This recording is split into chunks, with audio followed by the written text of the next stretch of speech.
Good morning, everyone. Good morning. Good I can morning. see lots of people are joining now. How is everyone today? Is everyone okay? Hello. Yeah, Yes. hi. Can you hear me? That's great. Can you all see me? Yes. Yes. Okay, wonderful. Let's just give a few seconds for everybody else to join us, all right? All right. Okay, and just check. So make your coffee or tea ready. So because we're going to work really hard.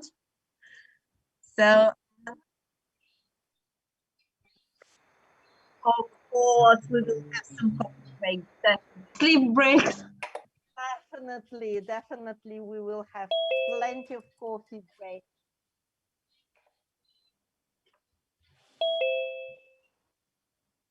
No. So unfortunately we are not going to yeah, I'm so sorry to hear that. I'm afraid we are not going to have long breaks. We're only going to have a short 10-minute Luna, we break can't hear before you the session. properly. Can you hear me? Okay, I might have to Great. just give me a second. Can you hear me now? Yeah, is it better Yes, now? it's better. Okay, yeah, I'll just leave my headphones then. Let's just give me 1 second to set my sound. Okay. So can everyone hear me now? Yes. Is it better? Yep. Yeah. All right. Okay, so good morning, everyone, if it's morning or afternoon or lunchtime. So it's a lovely, I can't say it's sunny morning here in Cambridge, but I hope there will be some sun today. So, and I hope everyone is feeling warm and all, have you, as I said, your coffee or tea and are ready for our hard work. So I'll try to make sure so you have some fun today. It's going to be more interactive. It's unlike the webinars that you have. So when you just listen, and it's going to be a little bit different because it's a training. Therefore, I expect you to participate, and it's going to be a little bit interactive as well. So first of all, to start with, so I just want to know just a little bit about you, and if you can please introduce yourself and say just a little bit about you, and then see why are you here today. All right, I'll just go through my through my list of participants, and I do apologize if I misspell your name. Please correct me. So I think we've got Pavel. Is Pavel here today? Yes, hello, it's Hi, me. Pavel. Hi, Hello, nice hello. to see you. Can you just Nice to briefly meet you. introduce Pavel? Yeah, so my name is Pavel. I live in Moscow. I'm an English teacher. I finished Moscow State Pedagogical University. I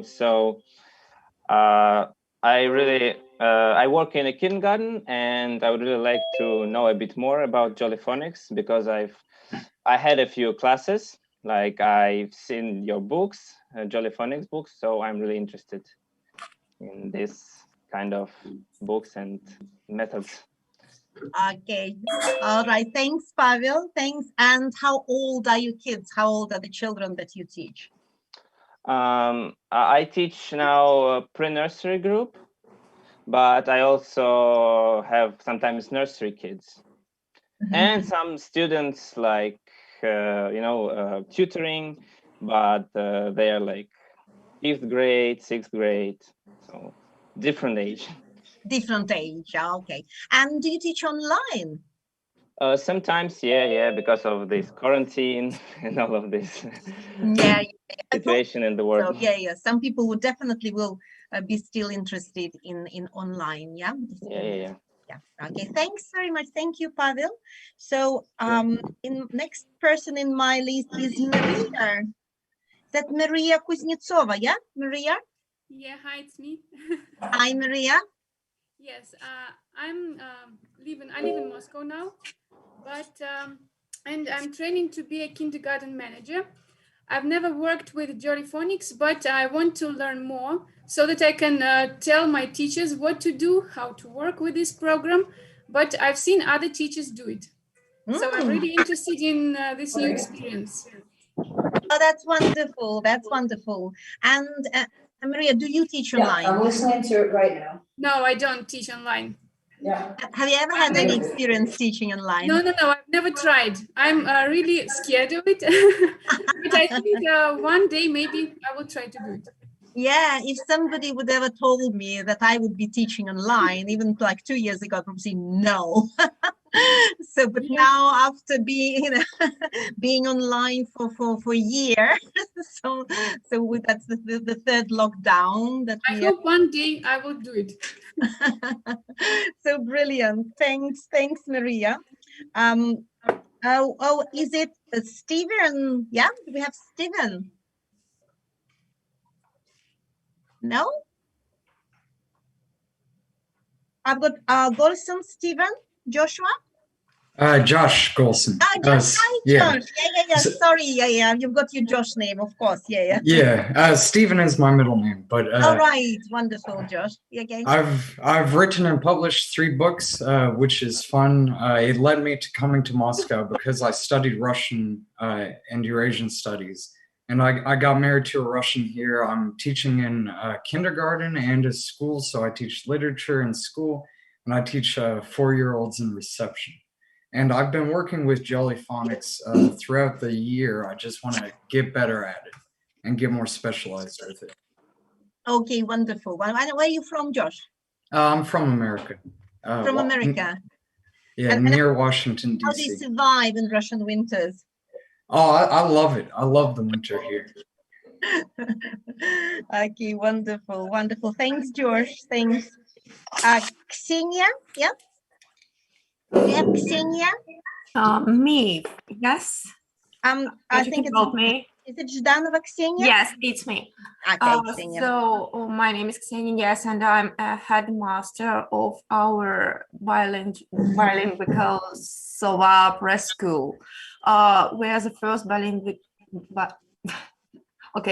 we're the first school like this in our small town in Kirov, and we want to try a Jolly Phonics methodic, because when we were at Kazan in Bala City kindergarten, we saw the teachers that they were interacting with kids with this method, and we really like it. So yes, you went to Kazan. Yes, that's the place. Yes. Yeah. Yes. I've been there a few times for teachers training. Yeah, I adore the city. Yes, they are really great. So our kids we have a pre-nursery group, a nursery group, and a reception group. So I guess after this I will try Jolly Phonics grammar. But firstly I must do just the Jolly Phonics thing. So I'm really excited about this. Oh, that's wonderful. That's always good. Yeah, Ksenia. Yes, it's motivation. That's wonderful. Thank you very much, Ksenia. Thanks. Right. So Maria, we have Chernysova Maria. Is it Marina Chernysova? Yeah. Yes, Marina, can you hear me? Yes, we can hear you, Marina. Yes. We can't see you, unfortunately. Hello, greetings from St. Petersburg. I'm from St. Petersburg. Starting teacher, have never taught the children before from cruise industry. Oh, so wow, that's a big change now. for you. So we didn't. Yeah, so just started, and I'm so excited about the event. And let's get it started. Thank you so much for the invitation. Let's nail it. Yes, well done. Thanks, Marina. Irina, we've got Raitskaya Irina? Hello, it's nice to see you. Hello. So I'm Irina. Yeah? Yeah. I'll rename you, okay, if you don't mind. Also, because I don't have. Just let me rename you. I'll put Irina so we know who you're talking. Yeah. Okay, is that all right? Can you hear me? I hear. Yeah, Irina, can you please introduce yourself? I'm Irina.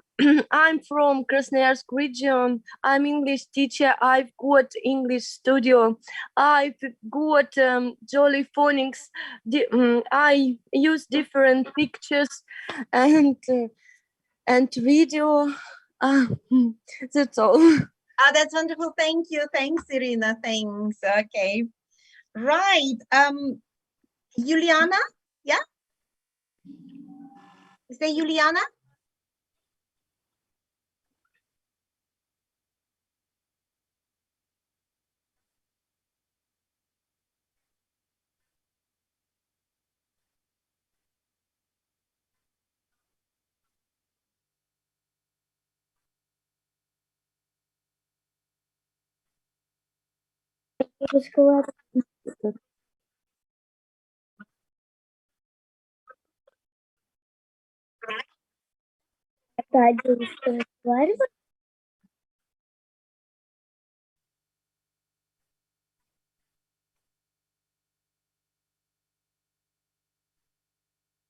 Oh, that's wonderful. Thanks, Juliana. So we're going to have plenty of time after the training when you can ask me questions. And of course, if at some point you still have some question, you're very welcome to email me. Yes, very good. Thanks, Juliana.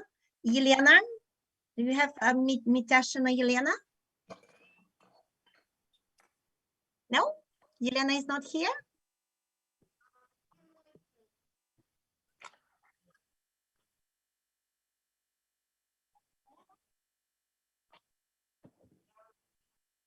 All right.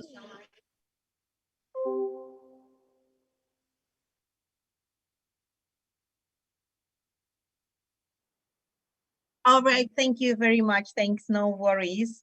And do we have Ada here? Ada? Yes, I'm here. Nice to meet you, everyone. I've been waiting for this training for a long time. So I'm so happy to participate. To tell you the truth, sorry, first my name. My name is Ada. Ada, okay, sorry, yeah. To tell you the truth, I'm not an English teacher. My job is Chinese translator. But I have 2 kids and I hope they can speak perfect English and Chinese. But my second daughter is only 6 months and I don't have time to take her to English school. So I decided to teach her phonics and English at home. I was looking for something very interesting. I find some problems in teaching phonics. It's not a problem to teach in speaking English, but phonics is a real problem for me. So I was looking for something interesting and exciting.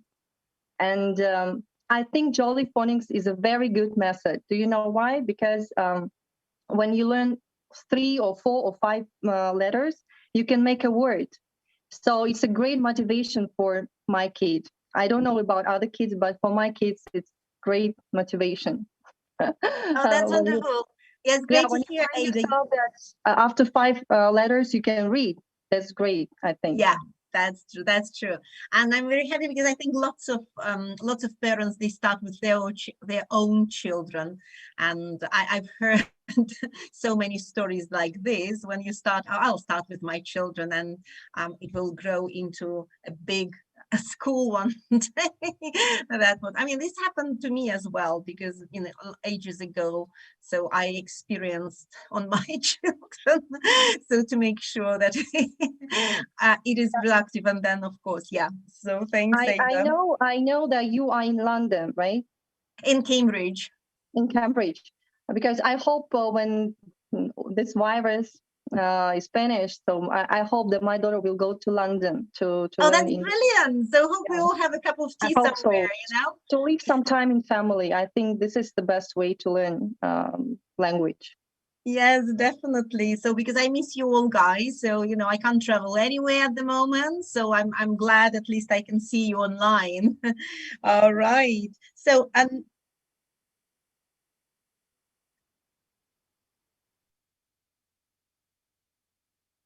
can you please ask her to get in touch with the office so that they can send you the link again or something? Okay. Is it Nailia? Nailia? Have we got Nailia? Yes, hello. Hi. I'm from Kazan. I'm very happy to see you, and I'm happy to be here. I'm from Kazan, and I work in Bala City Kindergarten. Our team already worked with your program, and they already have great results. I see it, and I'm eager to know information about it, about the program, and to start to teach my kids. My kids, I have just one group of 4 or 5 years old, and so they are ready to start learning to read. And I'm just eager to know information. That's wonderful. I'm be happy here. to hear that you do have some result. That is fantastic, and that you're happy with your results. It's even better. And you're all, yes, very good. Thank you, Nadia. So Olga, do we have Olga? Oля Alifian. Yeah. Yeah, hi. I'm Oля, Armenian, living in Moscow now. I've been teaching in Saudi Arabia to the preschool kids. Then now in Moscow, I have two bilingual kindergartens, as well as I'm teaching in one of them. So I want to learn more about Jolly Phonics because I'm teaching already 1 year with the books. Sorry, my neighbors are drilling the walls. It's Moscow. Welcome to Moscow. Okay, don't forget to mute your mics, guys. When you finish. All right, so thanks, Olga. Thank you. So Sabina, is Sabina here? Sabina, I am. Yes. Hello. Can you hear me? Yeah, we can hear you, Sabina. Yeah. Sorry, I lost my voice over last week because I have 2 jobs, which means double the amount of kids. And it was -20 here in Moscow. So yeah, my name is Sabina. I work as a native speaker at 2 kindergartens, and it's my first time learning about the methodology of Jolly Phonics. So I'm excited to learn new ways of teaching. Yeah, tell me all about it, please. Oh, wonderful. So where are you from originally, Sabina? Vancouver, BC. Vancouver, all right. And you work in Moscow now? I do. It's been I've been in Moscow for over 5 years now, and I've been how do you find Moscow? Oh, it's very nice in here. I mean, I have got family and friends on both sides, so I've been here before. It's just that I moved here about 5 years ago. So yeah, it's very nice, very nice. I like it. Now that spring is finally here, it's getting better. That's wonderful. I'm sorry to hear that you lost your voice. So I hope you're not going to talk a lot today. So we're going to do lots of actions. I'm fine. Yeah, I'm ready to participate. Wonderful. So I would really appreciate if you have your cameras on, guys. So when we practice our sound, so there will be some activities. I would like to see your faces, and I would like to see the actions that you're doing. Just a sec. Let me try this out. Okay, thanks. Is that working? Fun. It's always nice to have a face behind. Yeah, my Saturday afternoon. Thanks, everyone. All right. So welcome, everyone. I'm glad that you're all motivated. Some of you've heard about Jolly Phonics, and so we're going to run sort of, I think, 50 minutes. Is everyone fine with 50 minutes? Because we either have 40 minutes and 10 minutes break, or 50 minutes or 10 minutes breaks. Is everyone okay with 50 minutes? Yeah. Because I sometimes think, 40 is just too short. Yeah. So 5 sessions of 50 minutes.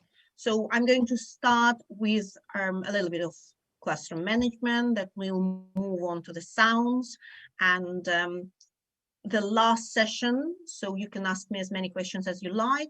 So maybe during the training at one point you get lost, so you can of course ask me some questions. So I'm going to ask you to make sure everyone is here, everyone is fine. But maybe if you ask your question, I might say please wait for the answer. But if, as I said, at one point you don't have any questions, so you're very welcome to send an email to me. All right, so let's get started. Okay, Can everyone see my presentation? Yeah. Oh, do you see two? Oh, just a second. I think I need to share the different screen now. Okay, so can you see one big page, or one big picture, or two pictures? One picture, yeah? So because I've got two screens, it's a little bit confusing sometimes. Sorry about that. All right, so today we're going to start. So the topic of my presentation and my training is give your kids a flying start, because that's what we're going to do. I mean, it's been, Jolly Phonics been in the classroom for many years now, and I think now that, I mean, obviously most educators, they agree that this is a very good start, especially when you use it in preschool or kindergarten. So here's the email if you want to get in touch with me. If you have any questions about, I mean, no question is a stupid question. So if you have any questions about using any books or how you want to combine, you get lost, so please feel free to email me. And after the training, you will get an email with this presentation, so you don't have to. I mean, you can write if you like, if you want to write some notes, that's fine, but you don't have to write everything you see, because I will send you my presentation. And to make sure I reach you, please send a quick email to me after the training at headteacher@jollyenglish.org. I'm sure you have already provided your emails to the receptionist, but sometimes if there's a mistake in the email, so they keep bumping back, you know, so you don't get them. So please, if you just quickly send me a message, blah, blah, blah, my name is, and then I will reply to you faster, so I can send the presentation and lots of materials to you today or even tomorrow. But I mean, sometimes we have to wait for a week or two for all the participants to provide the email. So please feel free to do that, to just send a very quick message to me. Then you can also follow us on VK, Instagram. And let me just quickly introduce myself. My name is Svetlana Golubeva, so you can call me Lana. So I've been teaching English as the second language for more than 25 years. And so I became interested in Jolly Phonics nearly 10 years ago. And that actually my interest came to Jolly Phonics when my son started using this program at school. And that was, at first, was very confusing. And so I couldn't understand what was going on, because I mean, I used to live in Russia. So I used to teach Russian kids as well. And at first I thought it's not going to work because it's a little bit complicated. And before, so the idea of teaching English was only according to the levels. Because we would probably follow the European framework, and so we would provide the knowledge according to the level. So elementary, yeah, you know that, beginners, elementary, pre-intermediate, intermediate, and starting with Jolly Phonics, that would completely change the world, because suddenly we give our children more of English language. So we give them British English, we give them lots of, I don't want to say, I mean, I mentioned the word British, but in the way it can be American, or depend what nationality the teacher is. So we give more like native. I don't like this again, it's a little bit old-fashioned word to use, native speaker, but sort of in a way native language. So when they're exposed to lots of vocabulary and things. So that's how Jolly Phonics is different to other programs we use. And so that's why I started interesting in it. And so I did my master's degree here in Cambridge. So next year I'm moving on to my PhD. So because again, so I want to take this program to adults. So because I know it works with children, so, and I want my adult learners to to get this benefit of learning with Jolly Phonics as well. So that's what I've been doing. So, and now I teach international students. I teach students from all over the world. And so whenever I use Jolly Phonics, it doesn't matter if I teach young children, if I teach old children. So there's always a great success. So that's my experience, and that's why I want to share my experience with you today.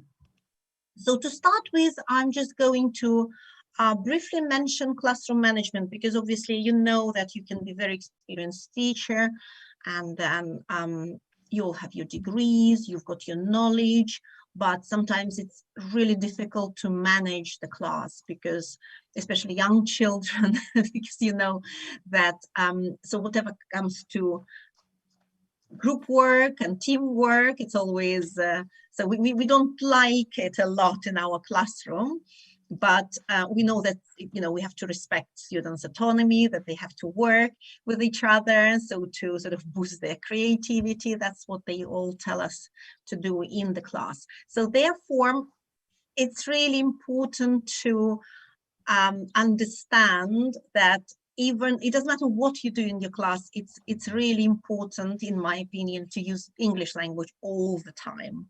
And of course, some schools, they're lucky because they have native speakers, because they obviously they can't speak Russian, so there's a very good advantage that you cannot translate anything. So, but I don't see the reason why Russian teachers can do the same. So you can just use your English language. And of course, lots of teachers will straight away ask me the question, how am I going to manage the whole class? They don't understand what I say. It's their first day. And I remember the first time when I was teaching, I had a group of 5-year-old kids. And I was working for one of the schools. It was a summer intensive course that I was running. So which was for 2 weeks, and every day they had 1.5 hours, and they've never had anything before. And can you imagine, you could see all the kids, especially girls, they all had these dresses, it was like a special occasion for them, their first day at school. So they came to me, they all were smiling, and they're saying, look at my dress, and then me saying, hello, good morning, come in. And of course they looked at me, and they ran back to their parents. Some of them even burst into crying because they could hear something that they couldn't understand. And then I was there sitting and thinking, oh my God, what am I going to do?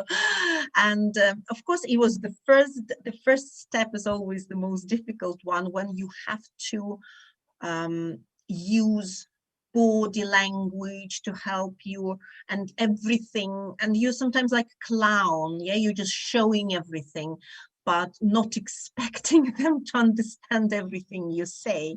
But it doesn't matter, because they still, if you have your children, so you know, if anybody's got babies and you keep talking to them all the time, so you don't give up. So please don't give up with your children. And there's always a temptation to switch to your L1 language. Please don't do this. So always try to use the language you teach. It doesn't matter if you teach French, so always use French. If you teach Chinese, Chinese. If you teach English, English. So therefore, it's really important for children to understand the rules in your classroom. And English language is a little bit different in a way with Russian language, because it's soft, it's calm. So generally, so you know that British people are very polite. So therefore, you're sort of bringing the culture. So, and it doesn't matter so which English speaking country you're from. So as long as, you know, when you start speaking English, like a music for children. Yeah. So therefore, when you start introducing straight away the rules, so that's going to be really helpful. So for them to understand, so I would probably advise, the good thing that lots of schools do, whenever they come to your class the first time, it's great to have a label, you know, when they have so for example, when you write a kid's name, yeah, and please don't write the surname, of course, because it's difficult, but if your children are in international schools, So with young children, I know because of the security regulations, you cannot use their name. So does anybody know why the reason you can't use the children's name? So you can't write children's name?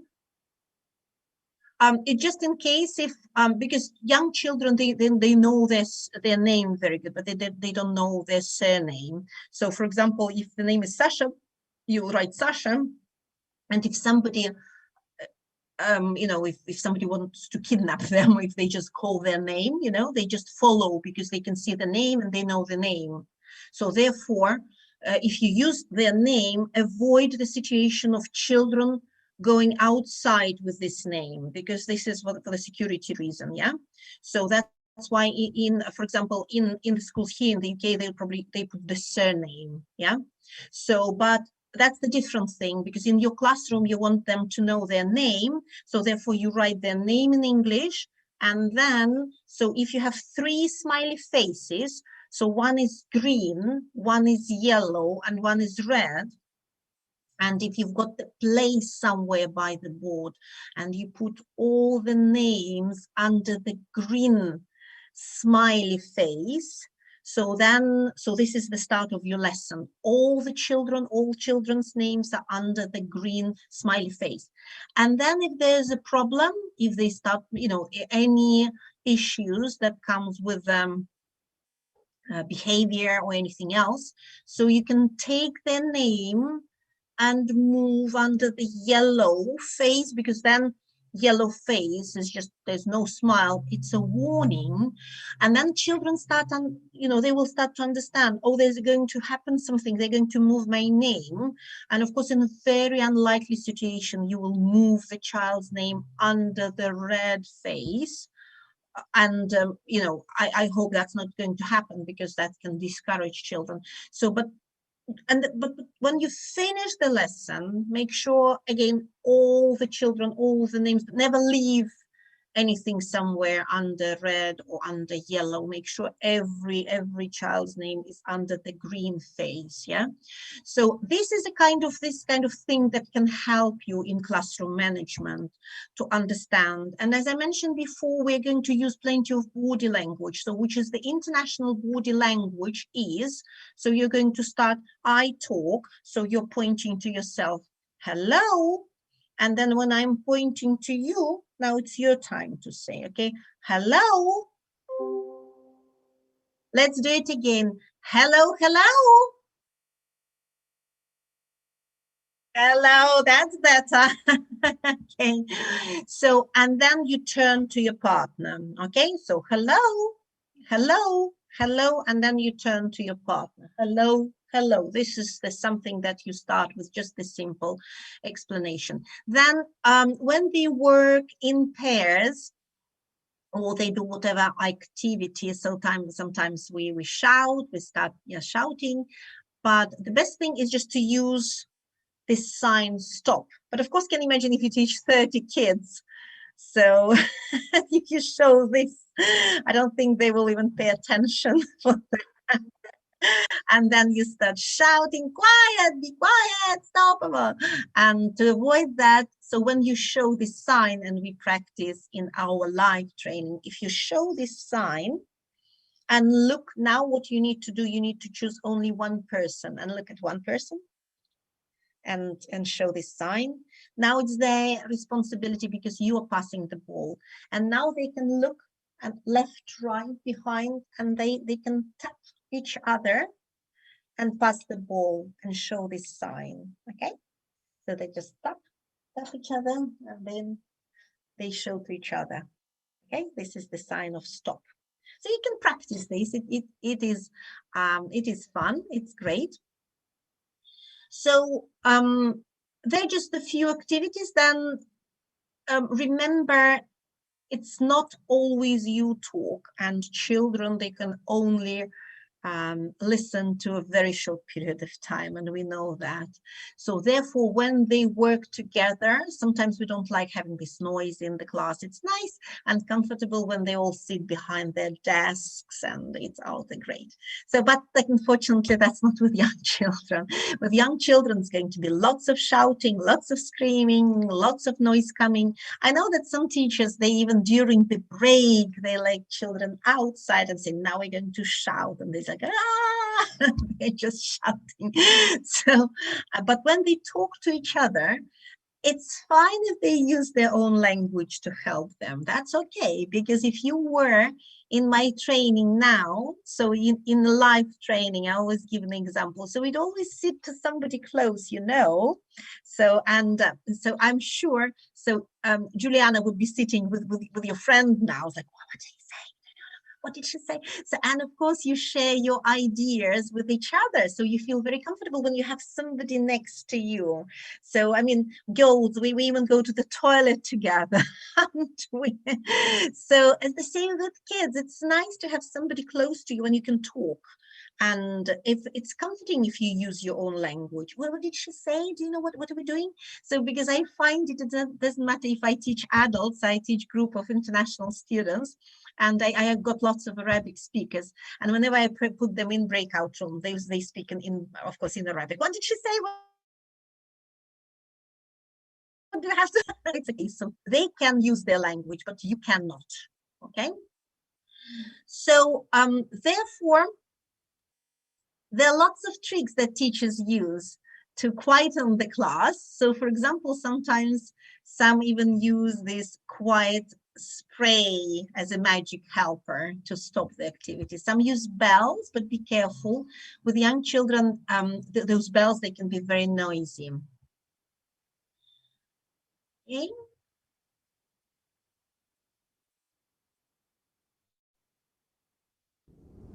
Can you hear? So we have to find a pair. Who is your pair? Do you know who is your pair? Okay, let's clap together and sing a song together. Let's do it like this. Clap with your friend. Who is your friend? Who is your friend? Let's do it like this. Hickory-dickory dock, the mouse ran up the clock. The clock struck one, the mouse struck down. Hickory-dickory dock. All right, find your partner. Where's your partner? Let's play together. Okay, let's run down. Hickory-dickory dock. Tick-tock. Well done. Very good. Now, your partner, you read with your partner. Okay, so as you can see now, in this activity, so instead of putting children in pairs, so because sometimes it's a big trouble when you say, okay, we're going to work in pairs. Maria, do you want to work together with Anastasia? No, she's not my friend anymore. She kicked me during the break, and there's something, you know, going on. There's always a drama. So, and if you start putting them together, so okay, you, Maria, you work with Anna. So by the time, you know, you finish your 30 kids, the rest will just run away. Yeah. So it's very annoying. That's in this way, you're just going to play, and so you're going to clap your hands. So we're going to clap your hands. And so if you've heard, I'm sure you've heard about total physical response. Yeah. So this is something that they can actually hear at this moment. They have their visual contact and physical contact because they know who their partner is, right? And now they can work together. So also, it's very important. I think there's so many people that they think that lots of teachers, of course, they support the idea of putting stickers, using stickers and stamps. I think I completely agree with that. The only thing, so I disagree with is, so you shouldn't be using any, of course, money as a prize. So you shouldn't be using any sweets because there are lots of children who simply cannot eat sweets, and but you can use plenty of that. That's something, this is a limited number of stickers and stamps that you can use to praise your children for everything. But sometimes when they're writing something, when they're doing their work quietly, so when you come and say, oh, good. So the word good, so a few years ago, I went to this conference here in Cambridge, and they were saying about us teachers overusing the word good. That this day, this word is not a grading word anymore, because sometimes we finish the activity, close the book and say, good. It's like nothing. Okay, next step. So therefore, it's and when you say something aloud, let's imagine somebody is working hard and you go, oh yes, good, well done. So it can be noisy, so it can distract the whole class. So therefore, when you come to somebody, you can use this silent again action. So when you can use a lorry driver with a wink, you can use a ketchup, marshmallow, applause, microwave, you can use cheerleaders and the fireworks, or you can simply come and say, so which means fantastic. Yeah, so that again, this is quiet, you just come, fantastic, right? When you use different stickers, this is actually the picture from one of teachers from Cheboksary. So she attended one of my trainings, and that's what they have in their school. Sometimes there's a system when you collect the number of stickers, for example, and if you get 50 stickers, you get your, I don't know, bronze certificate. 100, you get silver, and 150, for example, you get a gold certificate or something like this. Some teachers use at schools, they use a tree of achievements. When you, for example, take a leaf and write on the leaf all the achievements the children have. And it can be for everything, for example, reading, writing, doing maths, or just simply for saying hello, or for simply being polite. So, but make sure everyone, whenever you use all the stickers or stamps, make sure everyone gets it, especially when we start with reading. So the first time, so when we read sat, and for example, somebody says set or something, or they're struggling, but you still help them. I say, yeah, I heard, one go down, sat. So make sure everyone gets a stamp or a sticker, because if you miss one child, then you are the one who is in trouble. So it's, as I said, it's very good to have this system as a school system. So now let's have a look just briefly how we learn. So we learn 10% of what we hear, 20% of what we see, 30% of what we, 10% we read, 20% what we see, 30% we hear, 50% what we see and hear, 70% we discuss with each other. So I'm sure when you, after the training, you start talking to your colleagues and you have a little bit of discussion, that means you probably get to 70% of your knowledge in Jolly Phonics. 85% when you experience personally, and 95% you teach yourself. All right. So 95% we teach yourself. So how we can do this in our classroom? Yeah. So how we can make it 95% of knowledge? So how many? What's the maximum number of the students or children you have in your class? So can you please send me a message in the chat? So I'm going to send hi to everyone. So can you, everyone, please reply by a quick message and write a number of the maximum number of kids that you have in your class.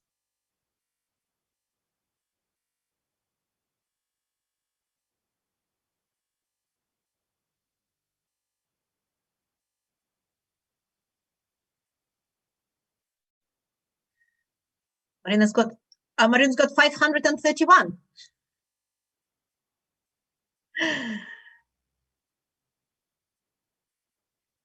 Marina, yeah? Yeah, I think generally everyone, I think it looks like you all have small groups. I think you're very, very lucky having of maximum with an average number 8 and 10, and the maximum number is 31 that we have here, yeah? So Alisa sent a message saying 18. So which personally I find from 12 to 18 is a very, very comforting number. So when you can do activities, but don't forget, for example, in China, so there could be 60 kids in one classroom, yeah? So we are talking about a big number, a big group of kids. And therefore, but again, the thing is, it's not only about the number, it's always about the level. So whenever we teach, I think we are very lucky in September, all schools, you have a very good number of students in September, yeah? So you have all your groups are full. And then December, so somebody, they get ill or they go on holidays, and then you lose half of your class in May. And then the question is, what am I going to do next year when I've got the whole group of the students of the same level, and then I have 4 or 5 kids of this level? I don't know what am I going to do with them. So, and that's always the problem. And the problem is that it seems like as soon as we start here, it's very hard to bring new students in the class, because you think, what am I going to do? So nearly the half of book is finished, they don't know anything. So with Jolly Phonics, you can actually do it all the time, and to cover plenty of activities, reading, because there will be lots of reading every lesson, of course. That's something you are going to do in pairs. And this is really important. I'm going to talk about it later. So when they teach each other, so that's how they learn. And we know this as teachers now, yeah? That's really important. Again, talking about autonomy, yeah, in your class. So when you bring new students and when you ask them to tell what they've learned, is of course beneficial for everyone. So, and I'm going to show you lots of examples a little bit later. So again, trying to finish my first part with our classroom management. So it's always good to have a little bit of brain gym. So does anybody know what's the brain gym is? Brain gym exercises. Anybody? No? Okay, so if you use your Google search, of course, there will be plenty of brain gym activities you can do in the class, but it's just the kind of the music. So you listen to any sort of music. So it can be soft kind, sort of like soft music, like Mozart. And even when the ladies, when they're pregnant, it's also recommended to listen to those kinds of, this music. So, but with brain gym, it's a little bit of exercise. So for example, when you write something, you're going to write lazy 8. So, and that's, I'm going to show you how you're going to do this. If you put your finger like this, because we prepare them for writing, and of course they can, if the kids are 2-3 years old, they cannot write. And with young children, we're just going to draw very simple lines, and everything we're going to do, we're going to draw and write in the air, yeah. So, but let's draw lazy 8, because let's imagine, so your children, they've just come, they just had their PE lesson, or they're very sleepy in the morning, and or it's raining or cold, and you can see that they're not ready, they're not listening, and or they're too excited. Then you say, okay, children, let's do a little bit of a brain gym. So we're going to draw lazy 8. I want you to take your right finger now. So, and we're going to draw, so we're going to draw 8, the sign of infinity. So when you're doing this, can you please keep looking at your finger? Yeah. So, and then down your hips, a big one, it's lazy, down the hips. And now we're going to do the same with our left hand, yeah. So keep looking at your finger and then down the hips. So with this, a small exercise, and then you change different things with the music, yeah? So you ask them to sort of do. And of course, if you've got the brain gym, there's no way you can do these exercises. But this exercise, they are very, very good for writing. I went shopping. So this is the pace of speech. Okay. So with young, and then oxygen also help breathe in, breathe out to relax. And with young children, you just simply draw the line. So let's put your finger like this, and let's do stop, and one again, stop. So you can show them the again the directionality, so that we're going to write from left to right. That's what we do here. And brain gyms, so you can use different types, because for example with younger children it's going to be something very, very simple. With older children, so you can do like this more difficult one. This is again level 2. So, and the first time you do, for example, the first day, you can show them.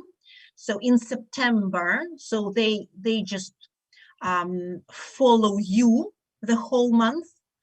And then next month, for example, you ask somebody, if children are older, a little bit older, you can say, for example, Anna and Maria, next month you are going to do brain gym. Yeah, if children, let's say 6, 7 years old, so they will bring you lots of interesting ideas. The one I'm going to show you now, this is the brain gym when they're revising Jolly Phonics sounds.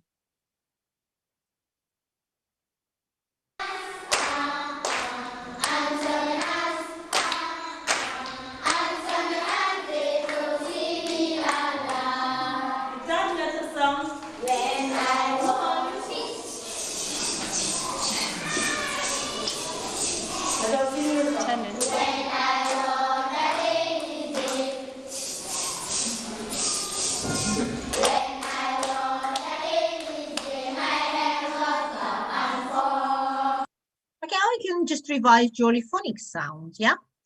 So with young children, before you start writing, so you need to, again, to warm up the muscles to get them ready. So therefore, so you're going to sing a song. So with one finger, one thumb, yeah, if you put your one finger, one thumb, everyone. So, and repeat after me, so we can see the words, everyone, yeah? So you can sing a little song. One finger, one thumb, good morning. One finger, one thumb, how are you? One finger, one thumb, I'm fine, thanks. Oh, what a beautiful day. How are you? I'm fine, thanks. How are you? I'm fine, thanks. But I'm not fine. I'm not fine today. So you can choose and bring these adjectives. So the easiest one, how are you? I'm happy. Happy is easy. I'm sad or angry. So these are something that we can straight away bring into the classroom to show emotions. But to expand their vocabulary, so we need more. So because we can change that saying, instead of what a beautiful day, you can say, oh, what a sad day, what a rainy day, or what a cloudy day, what a miserable day. So you can add all the vocabulary, so increase their vocabulary. Therefore, feeling corner is something that is highly recommended if you have in your classroom. So these are the words, so the pictures and the words, they're written for you, so that you remember them and show them with actions. Confused, everyone? I'm confused. Worried. I'm worried. Shocked. I'm shocked. Frustrated. I'm frustrated. Excited. I'm excited. So how are you today? How are you today? I am. So can you please ask each other, so how are you today? You can use any words here. So from there, from my table, yeah? Ask each other, how are you today? Okay, so can you please quickly join your room?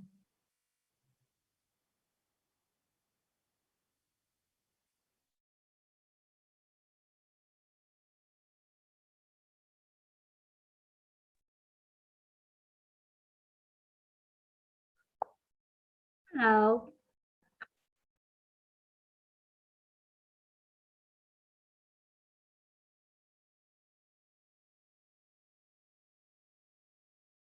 What's one finger, one thumb? Yes. Tell us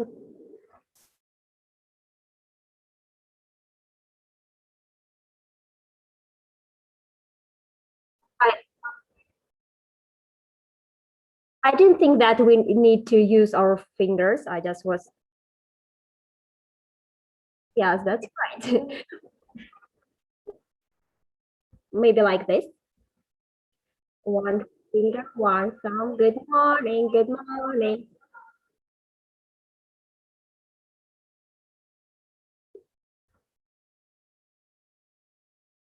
I don't have lyrics here. I'm sorry. I just made a picture. Do you have lyrics? You can read next line because I don't have it. I just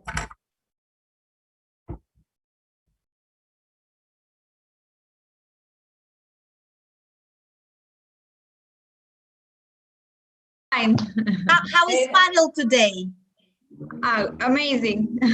Okay, he is amazing, everyone. He is amazing. Yes, very good, very good. And who we got? Josh, how is Sabina today? She is really good. Everyone, she is really good. Very good. He is really good. Fantastic. So what am I introducing now? Oh, how is Marina today? She is. How was Marina yesterday? How is Pavel today? He is. She is. So I'm not only introducing feelings. I'm introducing be. I am. He is. She is. So that's a little bit of grammar. Yeah. So what do you think? What's the most important to teach? So is it grammar or vocabulary? Okay, so can you please send me a message in a chat? So if you think it's grammar, you write G. If you think it's vocabulary, you write V. And if you think it's both, then you write G and V.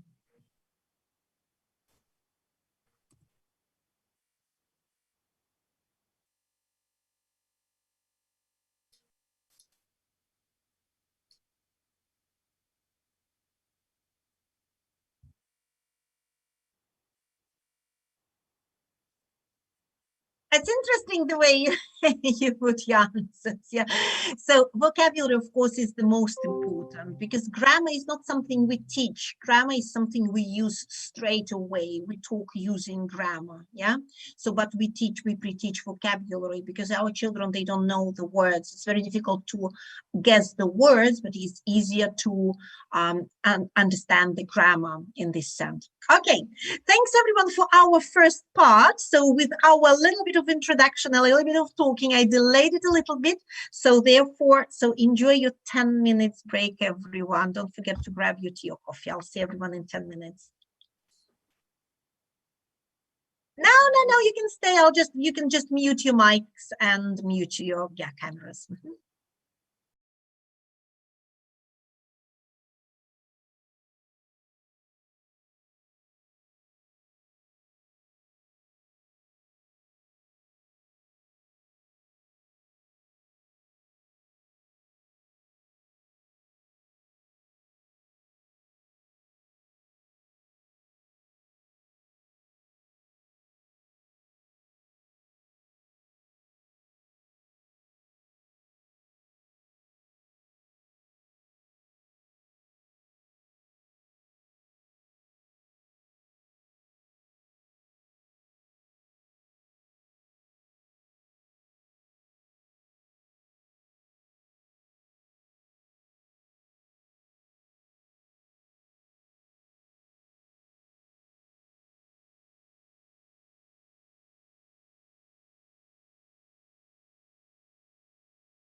Is everyone back?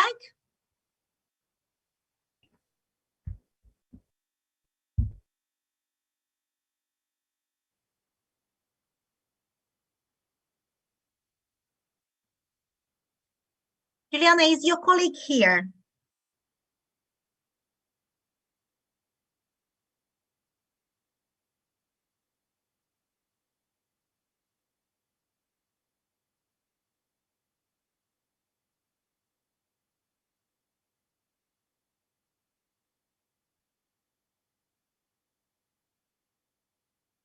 All right, so it's Elena, yeah? Mitasha na Elena, yeah? I'm sorry to hear that.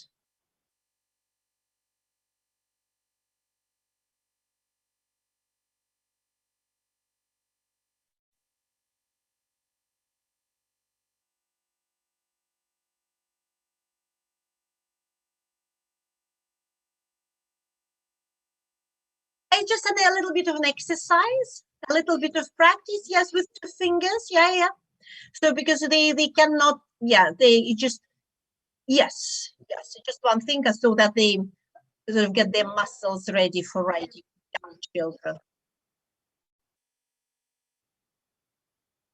Yeah, that's lots of, yeah, that's brilliant, yeah. So when you,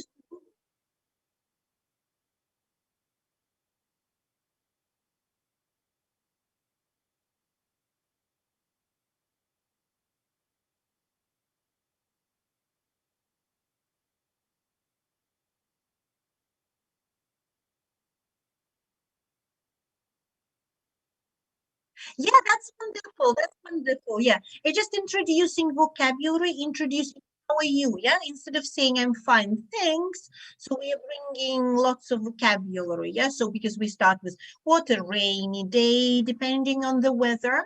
So it's really important we give plenty of vocabulary because young children at this age, they can actually, they observe everything. So it's really important we have this, we expose them as much as possible to English language so that they can hear lots of interesting words. Okay, so that's the idea. So not just to stick with one and find things, yeah. So but try to expand their vocabulary, yeah.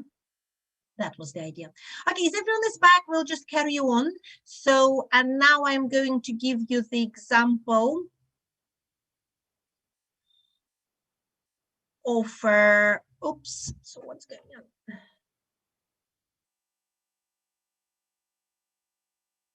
Come on, why is not working? Okay. And what can you see my 1 page? Yeah, because I have a little bit different picture. So my presentation. So can you see the picture, or so what can you see at the moment? Arabic, yes, something in Arabic. Arabic. I hope nobody can read that. I can't read that. Sorry. No. No. So I hope you couldn't read that. Right. So this is an example of your reading exercise. If you open any books, any publishers, that's what we had in the past. So we would probably have a text because we all know it's very important to have the context, and therefore we would have a disc or track with the perfect English pronunciation, and we would ask children to listen, and then we would ask them to read. So they probably say, one day there was a house, and then there was a house, repeat after me, the house, and the ball fell onto the house, and then you probably, Maria, now it's your turn, you read. Okay, and Maria is like, oh, what's going on? So, and then we'll probably give the home, okay, your reading is not very good, Maria, I'm afraid. So can you please read it at home? So maybe 50 times more, yeah? So, and that is the example of a whole word reading approach. So this is something that it's been there with us for ages, yeah? So which personally, I hate it because I don't think that this is anything to do with reading. So when we read, so we we actually decode the sounds. If you want, for example, to write or read the word cat, so you're going to decode at, cat. You're not going to say C-A-T, because that's not going to be cat, that's going to be sat. So therefore, when we give them their text and especially pronunciation, so when we think that they're reading, yeah. So, and some children, they even hire their tutors to help them at home, so which is fine. If you have some help, then they can help you, that's okay, that's not a problem. But if you can't, then there's a bit of trouble, because obviously all you have to do is just to memorize it. So there's no way you can read it unless you memorize the text.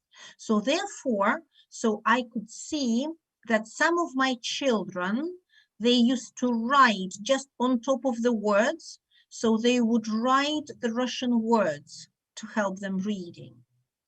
Has anyone seen anything like this in your classroom? Yeah?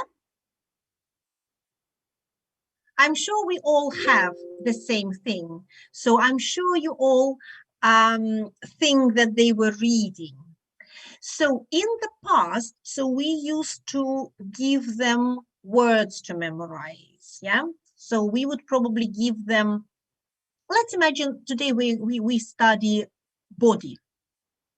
And so we would give them the cards. It's the same, it doesn't matter what language we're talking about. It's the same, it was the same in the UK. So, and I'm probably, Josh, you probably remember from your childhood when you went to school, you were probably given cards, weren't you? Yeah, in America, it's a lot like that. Can you tell us, please, a little bit about it, about those cards? So it's cards with picture and the words on it, and basically just bring it home. And my parents helped me to memorize it. To memorize, yeah. And then, of course, probably maybe Monday morning, you would probably have a dictation, yeah? Yeah, exactly. We would go up in front of everyone and we would go through all the words. And how did you do about it, Josh? Do you remember? Probably very well. So why do you think you did really well?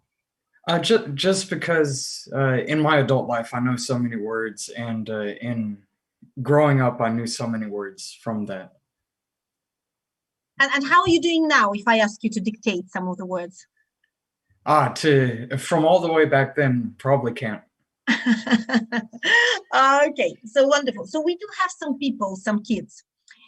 We call them bright, yeah, as like Josh, yeah. So whatever you give Josh to memorize, he would probably memorize everything, yeah. So and what do you think is the percentage of the bright kids that we have in our class? Let's imagine. So let's put it in just in percentage, but I think it's easier if you're not thinking about the class you teach, if you go back as George to the memories of your childhood, because at school, there would be probably approximately maybe like at least 30 kids in your class, yeah? So just think about your class when you were at school. How many kids, what was the percentage of bright kids at school? So can you please send me the message, just the number, the percentage in the chat. So, and I'm talking about the bright kids, they probably have, I mean, in Russia, the top mark was 5, yeah? I guess in America, that was probably A, yeah? So, and I'll probably get A in English, in science, in literature, in everything. So what do you think is the percentage? So we've got 2 out of 18, so 5 out of 20. That's the number of people we're talking about, yeah? Just brief. So what do you think the percentage you think? So Maria says it's 25%, Josh and Pavel, Josh says 15, Pavel says 20. You were lucky, weren't you, Pavel? Looks like you've been to the best school with all the bright kids. Okay, fantastic. Yeah, so that you're right, because they say the percentage would probably be 20%. Yeah, 20%. We call them bright kids. All right. So now my question is, so I want to have all my kids bright. Yeah. So I want to teach the whole class, so kids, the bright, but unfortunately it's not working like this. So what do you think? Think about the reasons why some kids are bright and some are not. Think about the reasons, at least few reasons. So I'm going to put you in groups, have a quick chat with each other. So just write down.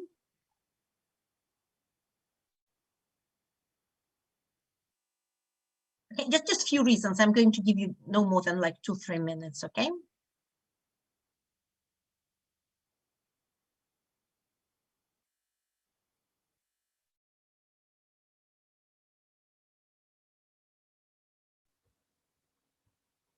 Nice. Hello.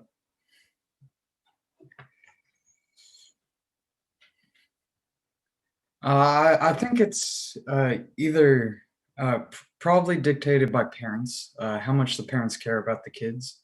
And that's what I've noticed teaching is I have some British parents, British Russian couples who love to teach their kid at home. And so he's one of my top students normally.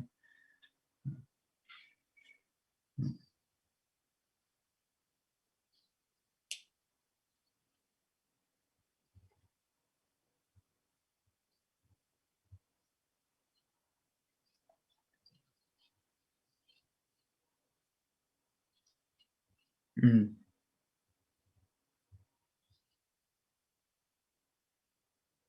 Yeah, definitely.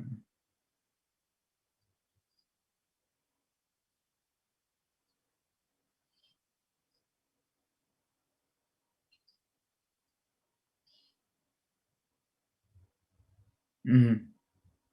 And then it's, I guess you could factor genetics into it a little bit. It's that nature versus nurture argument always.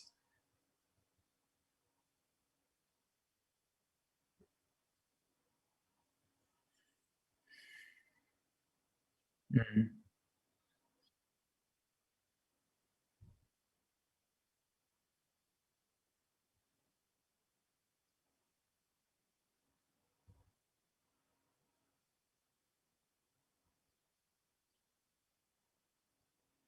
Yeah, I'm.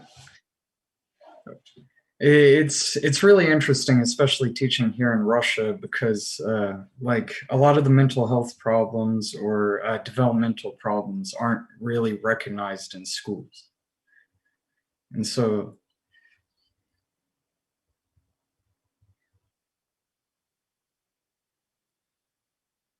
Mhm.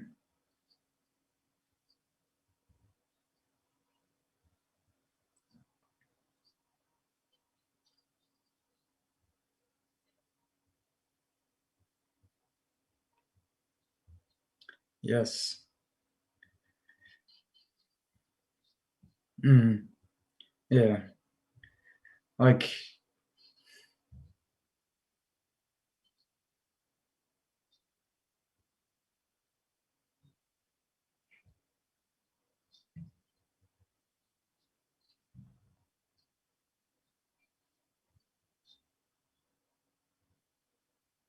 Mm.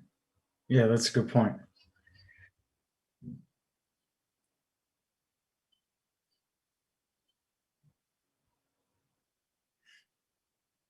I've had the parents suggest that.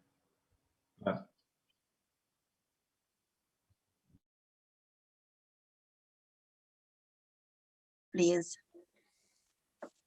I was sharing that some of my kids, I think it's all totally Sabina, I depends think on you're from the different group. Just a second, please.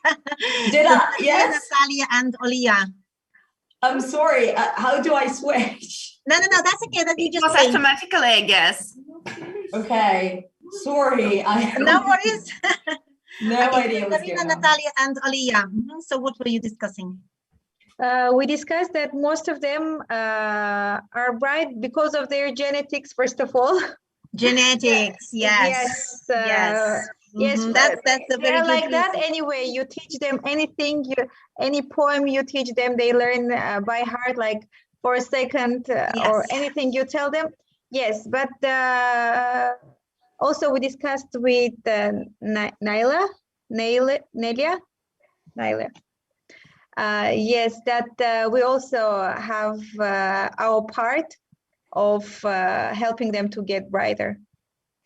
We of course we're trying, we're doing our best, yes, but you're Yes, absolutely right. but So it's- girls, so you nailed it. So your answer of course was correct. So sorry guys, all the rest. So I think group one, they're the winner because that's true. This is something to do with genetics, yeah. So this is something that we are naturally born with. So some are some have very, very good memory and some simply don't have. But what you have to remember is that you're going to deal with 80% of your class and they all don't have a good memory. So trying to memorize what Josh said, so actually led to a big, big problem, and that the problem actually happened in America. Josh, do you know that? That was in America. Okay, so they were actually deciding this is a true story, Josh, I'm going to tell you. So they were actually thinking of how many, let's say how many cars they need in 20 years time, yeah? Or how many places in hospital they need in 20 years time. And they were also thinking how many places in jail they need in 20 years time. And that is a horrific story, but that's true. That's something I heard from the conference. But to decide how many places in jail they need, that was based on a reading test. Josh, do you remember how old were you when you had the reading test? Was it 9-year-old? Yeah, I think maybe for me it was 7 or 8. We had like Iowa exams. Yeah. And that's actually the result. After those results, they were thinking about how many places they need in jail. How do you think, Josh, was that? Oh, it's the striated percentage of people who are below a certain point Yeah, just won't because they were succeed. thinking, yeah, if at this point you cannot read and you cannot write, so that, I mean, unlikely you're going to get a good education, yeah? Unless, of course, you're talented, maybe you can sing or dance or do other things, yeah? So most likely these people will end up in jail. So, and that was a really horrific, not because those people were stupid, because they simply could not read, and they could not read not because they couldn't read, because they, because it was to do with genetics. Yeah, it's very difficult to memorize, and that's actually was a very big problem. Yeah. So therefore, teaching of reading, the head of department identified in 1996 that the problem experienced by poor readers, so the readers, they were just guessing words, they are not decoding them. So they had weak knowledge of letter sounds and poor ability to hear the sounds in words. And now I'm going to show you the picture of, so this is from one of the students in St. Petersburg, as you can see, the result of dictation and result of a poor memory, yeah? So that's probably, I hope this is not your student. And the problems link to the whole word memorizing, because it's difficult, especially with children who have a poor memory, the one we talked to you. The disadvantaged boys, and we're going to talk about boys a bit later, children from poor environment, children with special needs, non-English speaking children. So I'm not going to go through researches, because you can find this information and read it. Just, there's so many interesting things. Just quick review, just bullet points.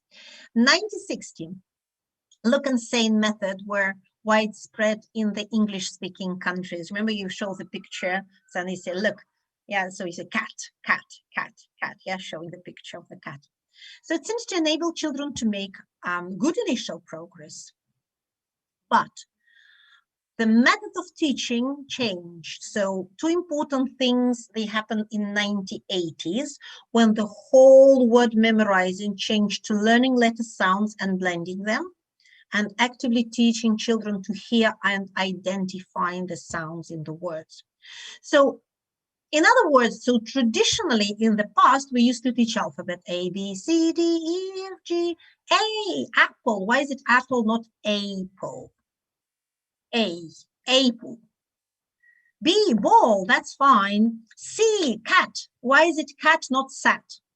It's actually the main problem which I got after looking through Phonics. There is one letter but two sounds, for example. And when you're starting to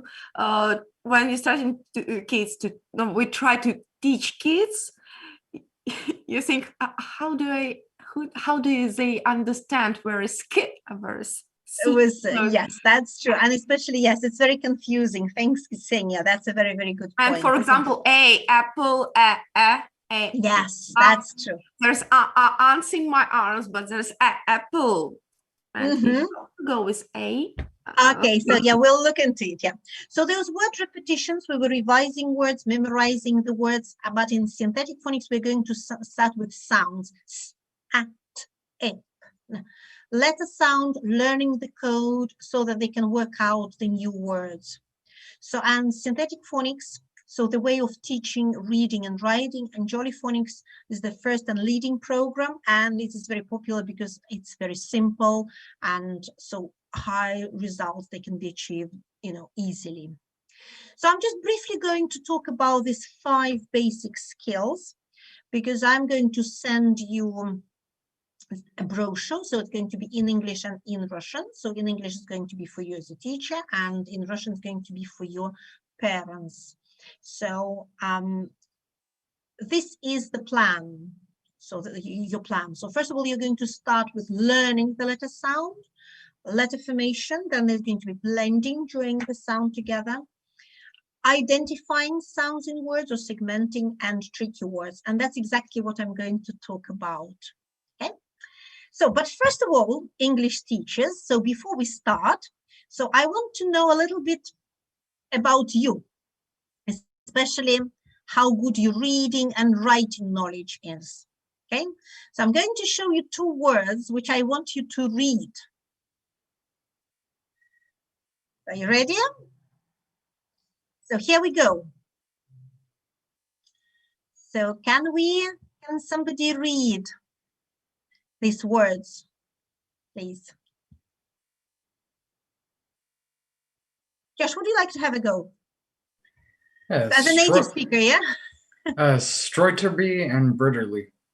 Okay, Streuterby. Yeah, is it Streuterby? Anybody, any ideas? Is it Streuterby?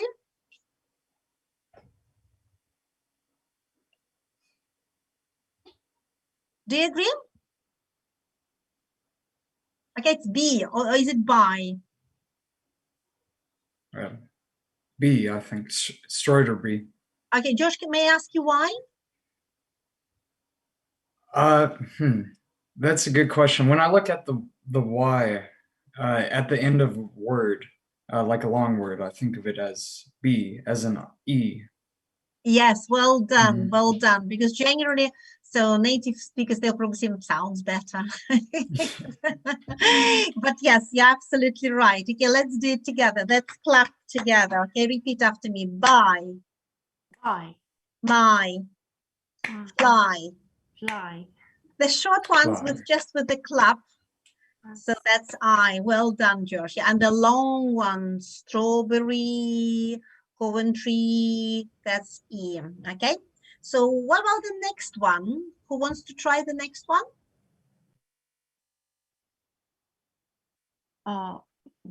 Bridderly. Okay, is it bridally? Is it like bridally like bridge or bridally like bride? Like bridge. Why? I don't know. No, sometimes I just yes,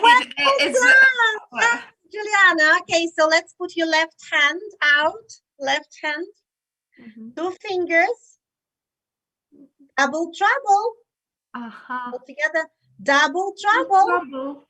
Double trouble. Left hand, right arm. Repeat after me. A. A. E. E. E. E. O. O. O. O. A, E, I, O, O. E, O, E, I, O, A. Okay, and this is that's the valve hand that we're going to, of course, learn with children, because you're going to make this hand with children as well. And with our grammar training, we're going to finish this hand with a longer vowels. So if you want to sound them short, so you need consonant, vowel, consonant. Yeah, so they call C, B, C words, and we're going to practice them as well. Yeah, so lots of them. So you have to make sure that your children master them before moving on. Yeah, so right now it's my time to dictate some words for you, all right? So I'm not going to be a very strict teacher, that's fine. And of course, I'm not going to share this information with your children and your bosses, so that's fine, so don't worry. So all this information will stay confidential. So I'm going to dictate 2 words for you. So may I ask you please to take a big piece of paper so that you can show me what you've done. So, okay, so I'm going to dictate 2 words for you. And it doesn't matter if you write capital letters or precursive or joint, I don't care. As long as if you are right-handed, I want you to take your pen in your left hand. If you are left-handed, I want you to take it in your right hand. Why do you think we're going to do this? So we can do it like kids do, yes? Like kids, so that you know what it feels like writing as a 5-year-old boy. Okay, is everyone ready? Yes. Okay, the first word is Tangdale. Tangdale?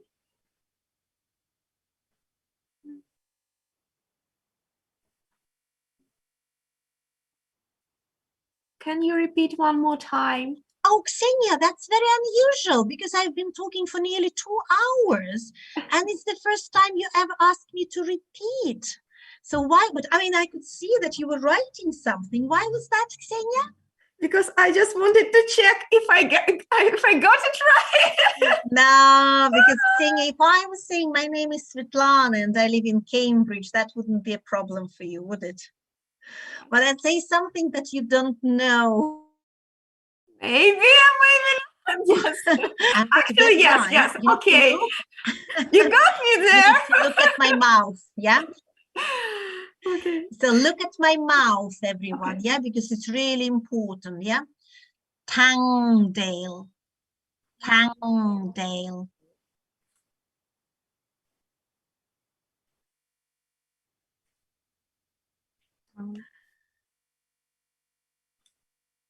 Quick, hurry up, be quick next to, come on, children.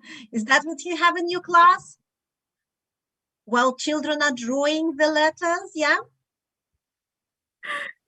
Okay, next word is Stranaton. Stranaton.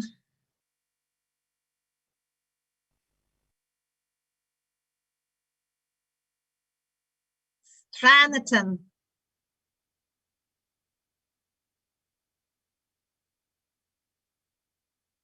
Stranaton.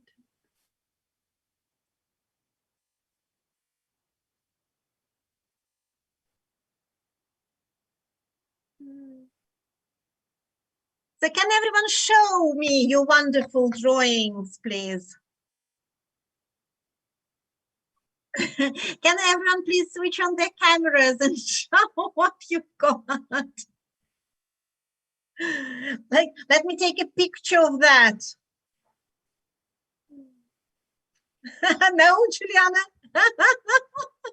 Look at that. Oh my God, so many ways. And you are English teachers, aren't you?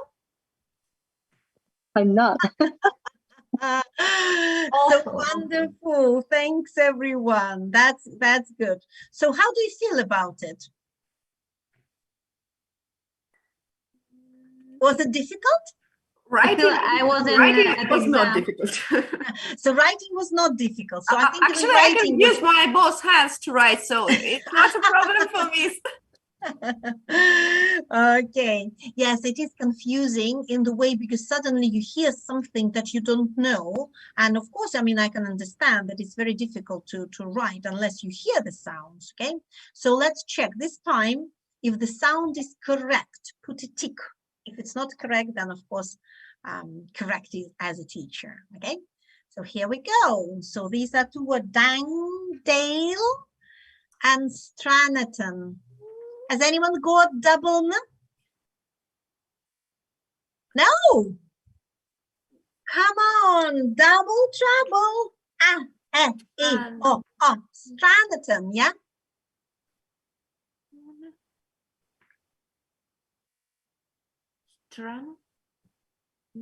And of course, these words, they do not exist. So they were invented by I just wanted pseudo. to ask what does it sound? But sometimes when we hear the name of a city or a village or anything, so that's what you can hear. So you still have to be code, yeah? Okay, so here we go. So now let's have a look at this sound. I want you to pay attention to those particular sounds because I want you to put your hand like this and repeat after me.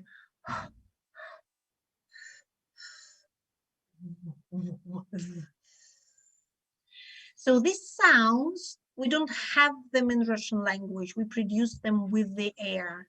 So therefore, we need to pre-teach them, some of them. So for example, the most difficult as the, so you can start doing it every single day. In the morning, you open the window, everyone comes to your class, and it's so cold. Let's do it together. Let's do it together.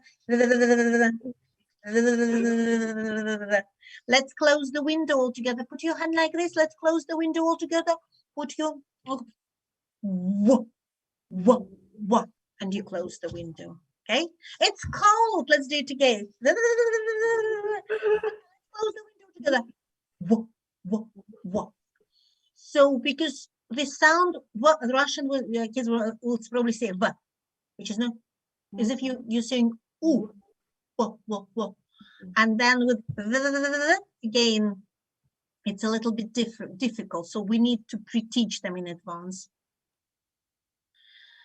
So English language has 56 sounds and they're written in 159 different ways, and let alone all the different accents and dialects and everything. Yeah. So therefore, it's very, very important to teach them the code. So let's have a look. The sound A, there are lots of words in English language with the sound A. So, but there can be 10 different ways of writing the sound A.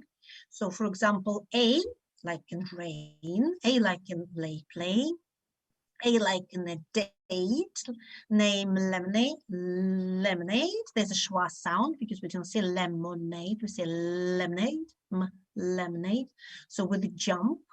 So then A like an apron, A like in faint, they gray, eight, ballet, which is French, great, and straight. There's only one word in English language with this spelling A-I-G-8.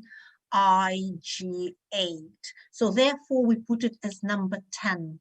So we are going to start Jolly Phonics with introduces number 1, 2, and 3, because they're the most popular ones, and we're going to pre-teach children. But the first one, A, like in the word rain, frail, and daily, is always in the middle, and we're going to talk about the rule about shy I, and toughy Y at the end of the word, because I is shy, It can never be at the end of the word, yeah? So we need to change that to toughy Y.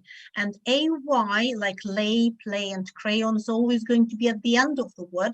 But here we're going to introduce the word crayon, because children are going to use crayons. So they need this word, it's in the middle. Date name laminated split diagraph, or jump away, hop away. So this is something, again, we are going to teach within our first years, yeah? Then moving on to grammar books, 1, 2, 3, 4, 5, 6. So we're going to cover all the rest sounds, because it doesn't mean that you know so many things. It doesn't mean you're going to give everything to your children. It's like, imagine feeding your fish, you know, when you've got a tank and you have to feed your fish with just a little bit. You cannot just open the whole jar and say, look, I know 159 ways because Lana told me, so I'm going to teach you. Wow. So otherwise that's going to be confusing. We're going to feed a little by little, and you have to be patient, and you have to understand that it's a long process, okay? So to cover all the rest. So now the question to you, when do we first hear sounds? When do we first hear sounds? And when do we start speaking? So can you have a quick chat with each other? When do we first hear sounds? And when do we start speaking? Can you please join your group or have a quick chat? I'm going to give you 2-3 minutes to talk about. Yes.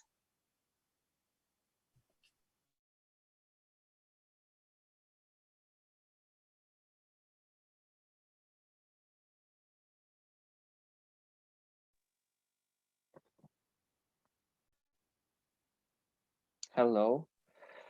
I can't hear you. Hello. Hi.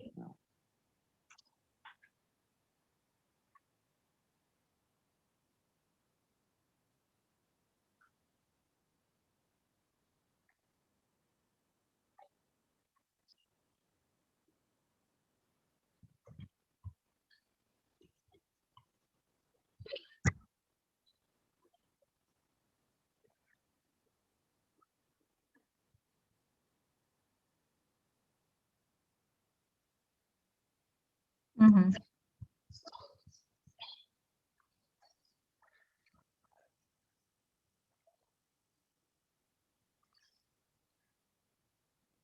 But speaking can means also not only words, right? For example, they say tata, papa, kaka, and The sound. even if it doesn't mean any words, any meaning, even if it doesn't have.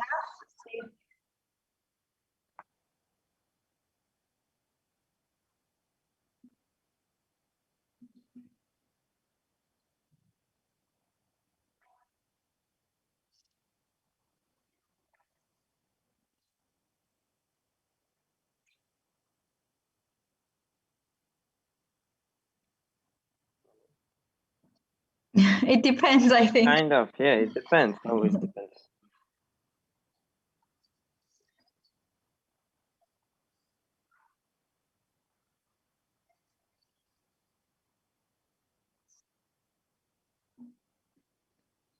Six months, right?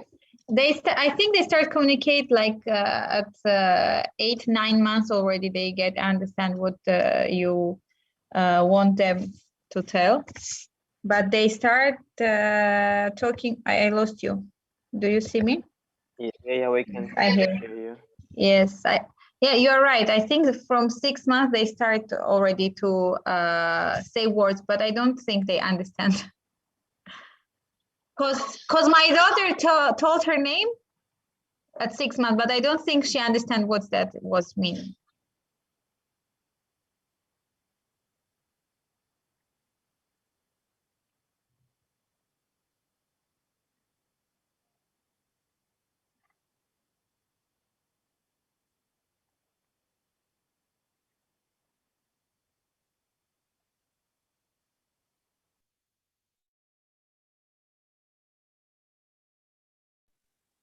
Yeah, we're back. Okay, okay. So when did we first hear sounds? Before we are born, yeah. Fourth months of pregnancy, yeah, in the womb. That's right, that's Oh, right. really? Okay.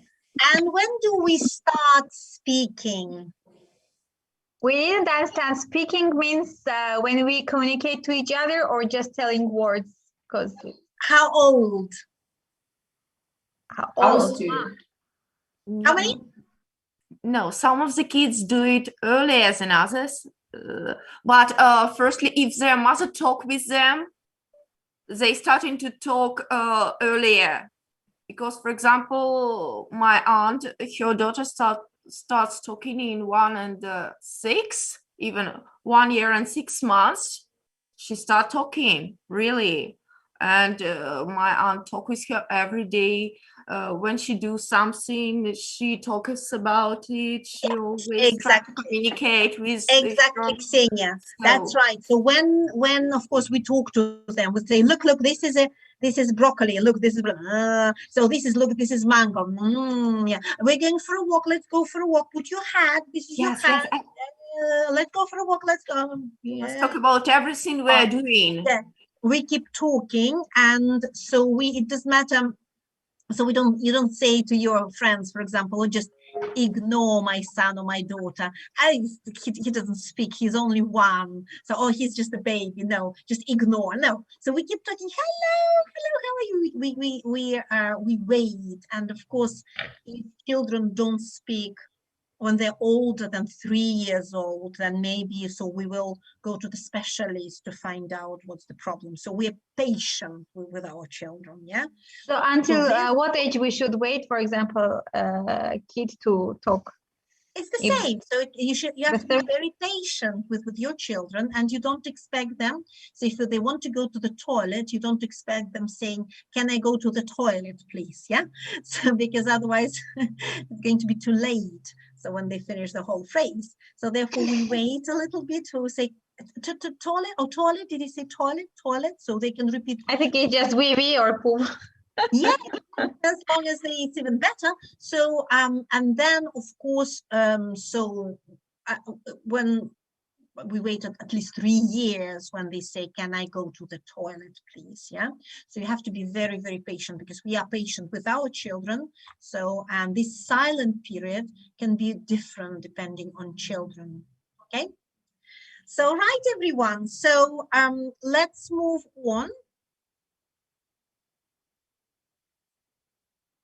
So I think we're going to have I'm going to give you 10 minutes break now, because then we are moving on to the sounds, and so that we are not interrupted in few minutes, okay? So let's have a quick break. And after the break, please don't be late, everyone, 10 minutes. Then, so we will start. So I will show you the sounds, actions, and I will give you the examples of the lessons, how are you going to get them across to your children. Okay, 10 minutes, everyone. I'm sorry, can I ask a question? Yeah. Do we, will there be, at the very end of the conference, do we have a discussion about the whole 5 sections that you represent? Or do I ask questions right after you finish one topic, or do we do that at the very end? If you want, we can start with questions if there's something that's urgent, or you can wait after the last sessions. All right. I'll just make sure I write them down. That's okay. That's brilliant. That's a good idea. Okay. So all right. Thanks. Okay. Enjoy. Thank you.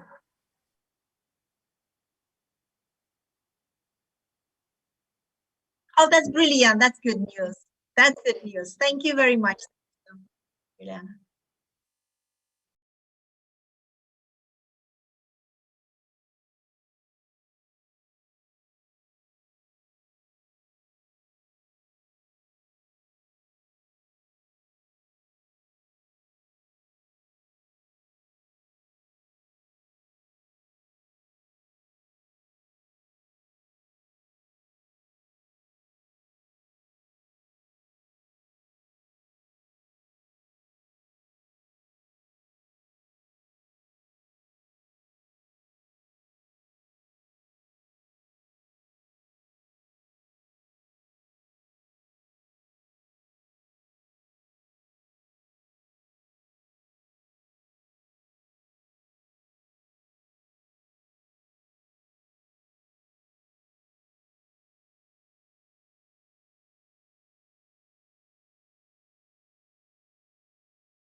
Okay, is everyone back?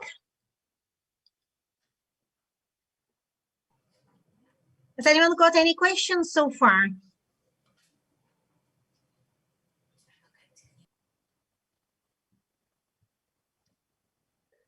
Hello. Okay. So welcome everybody. So I hope you'll get questions a bit later. Yeah. So right now we're going to start. So I will carry on my presentation for some times and then I will stop and then I'll move to my interactive whiteboard. So I will show you the things from interactive whiteboard and then I go back to my presentation again because it's easier. So therefore just only last thing that I want you to show here. So is the first group of sounds that we are going to learn, okay? So why do you think they are divided into these groups? So, and why do you think we're going to start with the first s, at, ipen? Sometimes people say, do you have this stipen? So because it's everywhere. Sorry? They're the most common, they're the easiest one to write, and of course just you can make combination of words straight away. Yeah, so the first one, so we're going to start with our topic, and this is the picture. So this is the story time. This is the picture that the children will have, and you're either going to show big image in your Think of Phonics books, or you're either going to use your interactive whiteboard, so which I'm going to share with you soon.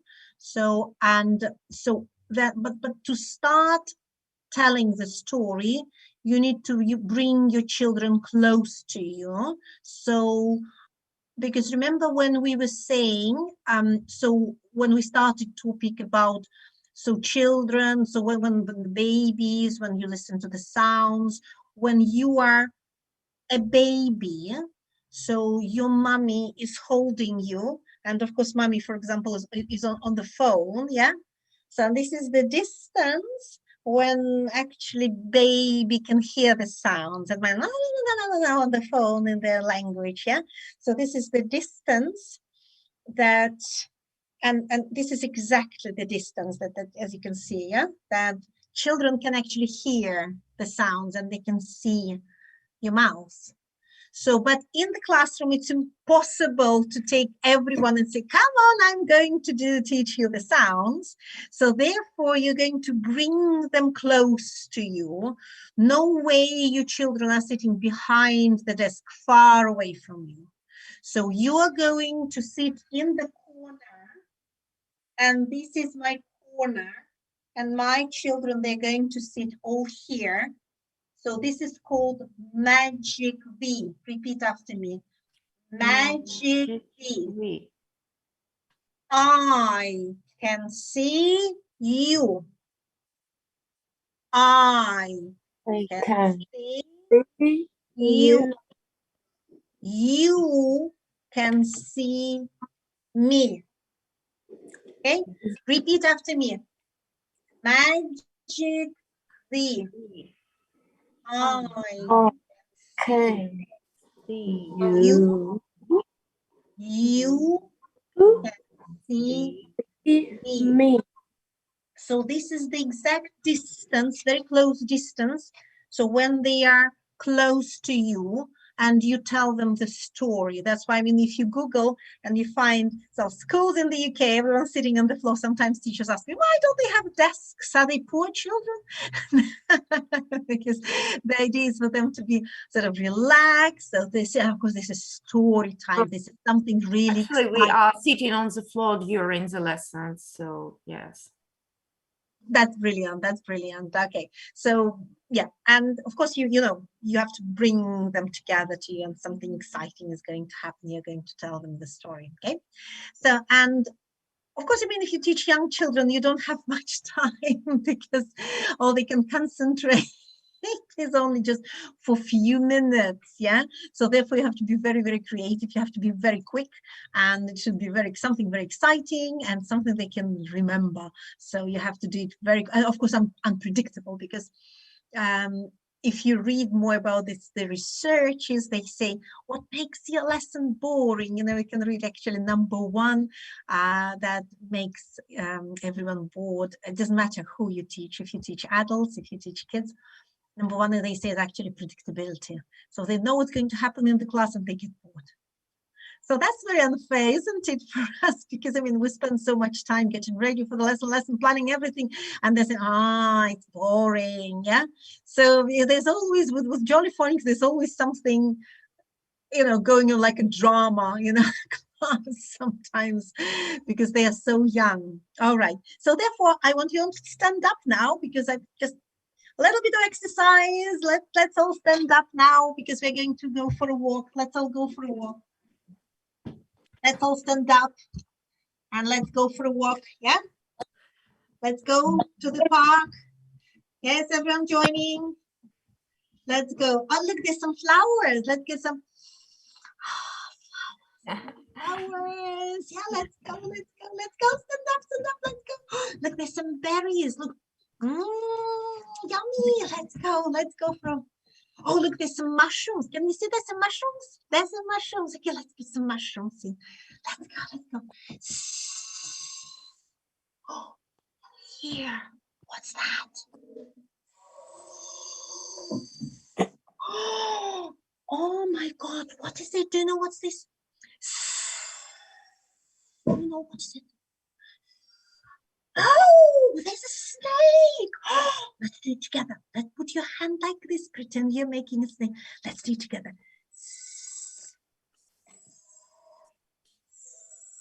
Repeat after me. Yeah, well done. Oh, let's take a big stick. Let's take a big stick and say, go away, go away. Go away, go away. There you go.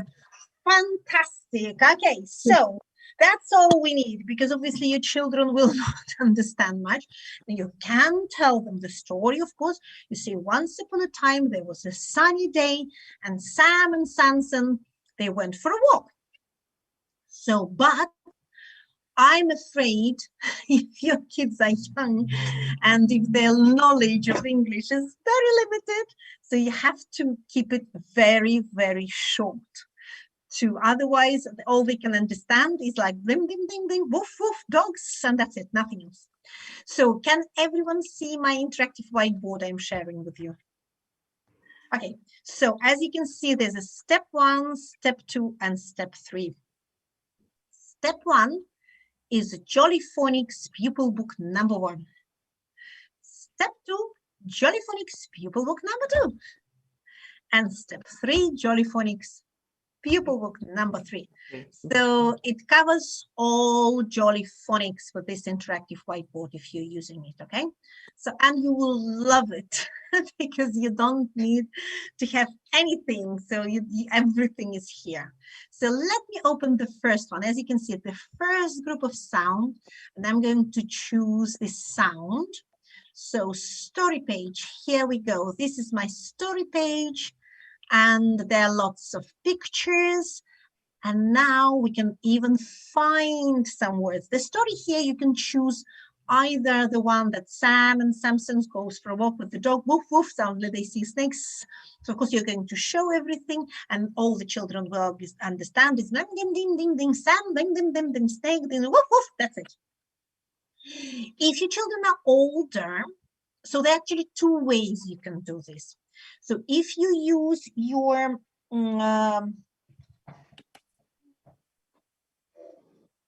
teacher's book, so there are 2 teacher's books that you can use, 2. So one of them is called handbook. So I'm going to show you pictures a little bit later, okay? So, and the second one is called teacher's book. So this is, I'm just showing you the new teacher's book, because we've got new Jolly Phonics books, yeah? So there are 3 sections, yeah, depending on the color. So if the first one is red, so the teacher's book colors, they're red, yeah? So if I open the first page for you with the first sound, so here we go. This is the story. Can you see the story is quite big, yeah? And therefore, So it might be not suitable for all ages because it's long. And the same story is here. Yeah. So if you don't want to tell them the story or read a story, all you need to do is just press the button. And here is It the is a story. sunny morning, Can you and hear? Sam is taking his dog Samson for a walk. They like to walk down to the pond. Sam looks around as they walk along. He sees a toadstool, a red and yellow caterpillar, and a blackbird on her nest. Okay, so as you can hear, the story is quite long here. So with all the words like caterpillar, toadstool, so they go to the pond, they watch the swim fish around. So there's so many vocabulary here. And I would probably recommend using this type of stories with all the children. If you teach Jolly Phonics with all the children, those who are going to take exams in the future, because these stories are very, very good for example, writing pet story for their pet Cambridge exam. So, but with younger children, so I'd recommend using your handbook. So I'm going to show you the picture later. In your handbook, so the story is just going to be 3-4 sentences. It's very, very short with young children, okay? So now after you've told, or you can, of course, you can tell your own story, be very creative. So now we can, if you can press this button, so this is the mouse, so there will be teacher's help. So there's also a story here for you. Yeah, it's written for you. So you can print the section if you like. So it's quite useful. So now, we can start this interactive. So you can teach. So I'm going to tell you about age a little bit later. Yeah. So then you tell me. So then if you press this button like a star, so here, so you can play a game. When you move this around the screen and they can find things. Oh, what is this? Can you see? Oh, that's the snail. Look at that. Oh, who's that? That's the blackbird. Like blackbird sits on its nest. And can you see how many eggs? So you can talk about it. So you can introduce lots of vocabulary here as well. Yeah. So then, so of course, really important to listen to the song, and there's an action. Yeah, so I'm going to press this button, Jolly Songs. The snake is in the grass, the snake is in the grass. The snake is in the grass. Yes, and there's an action. The snake is in the grass. They're based on Mum's Heartbeat, as all nursery rhymes. They're very, very simple for children, and the music is well known with all the songs. So if you teach young children, I would recommend using Jolly Songs, and this can go as their homework. So where they can listen at home, listen in their cars, yeah. So there's also a section which is called Jolly Jingles. So yes. Jolly Jingles is for, I think it's more for native speakers. So I will show you the example so that you can compare.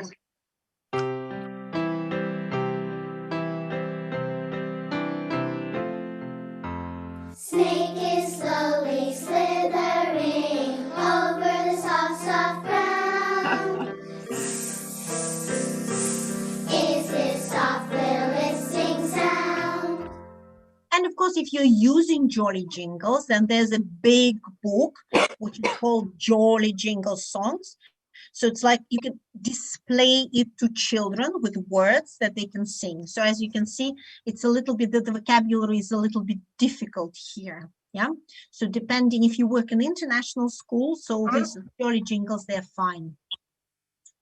Now, so there will be lots of words with sound.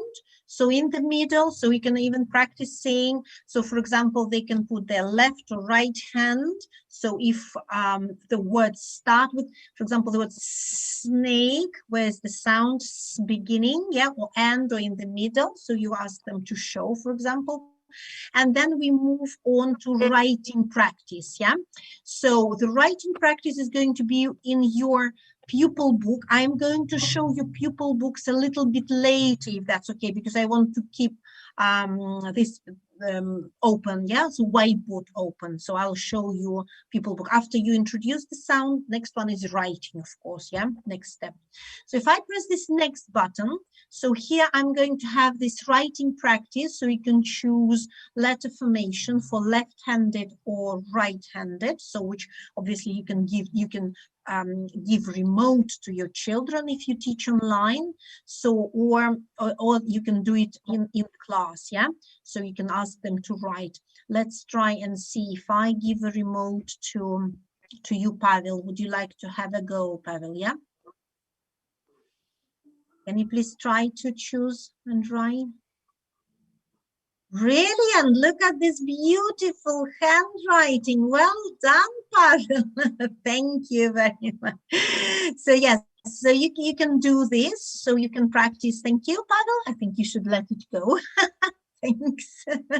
I know it's exciting, isn't it? You want to finish all of them. Okay. So that's wonderful. Okay. So here it's the same, a very similar one with your pupil book. So when you ask children, so they'll be tasked to cross out the odd word out. So obviously you need to show them the sounds. So listen and say, if you can hear sound, show me your hands, put your hands up, yeah? So if you can't hear, cross your hands, okay? So listen, okay, everyone listen. Snake. Yes, well, you're right. Yes, well done. Snake has sound. So here you can obviously, so you can either put a tick, yeah, or so with the book, yeah, you know, if you use your pupil book, then so you can choose this picture. Next one, sun. Yes, well done. You're right. Sun has got sound. Snail. Yes, that's good job. Snail. Dog. No, yes, I'm going to cross this word dog. No. Spider. Yes, you're right. So as you can see, I exaggerate a little bit because, of course, if you say snail, they won't be able to hear. Snail, yeah. Spider. Okay. So because it's very important to tune their ears, it's very important to teach them to hear the sound, yeah? So, and here we go, that's the first sound. So, and that's what we have. So then we can move on to the next one. Has anybody got any questions? No questions. Okay, so then of course, extra practice for us is going to be pupil books. So we're going to do some writing, reading there, and then we move on to workbooks. I'm going to show you them a little bit later, okay, if that's all right. So just the sounds I'm going to talk at the moment. So right now, so we finished the first sound, obviously, so we can cover with young children. So if the children are let's say 2.5 years old, so they're very, very young. So of course, everything is going to do, you can try and write with the finger. So put your finger here. If you're using, for example, finger phonics books. So when the sound, they cut, so that you can follow the lines. So with young children, or you can use plasticine, cotton wool, a little bit of drawing that I'm going to show a little bit later with young children, yeah? So, but with older children, so there will be writing practice. So that's it. So with young children, you'll probably introduce one sound a week. So with kids 4 or 5 years old, you probably introduce one sound a lesson, but make sure the last, for example, Friday is for revision. And if children are 7, 8 years old, so you can introduce sometimes even more than one sound a lesson. So the idea is not to introduce as many sounds as possible. The idea is actually to teach English. It's not only about the sounds, it's about stories, vocabulary, and everything. So, and of course, you're not going to use any transcription to write something. Oh, we need to write this. No, no, no, no.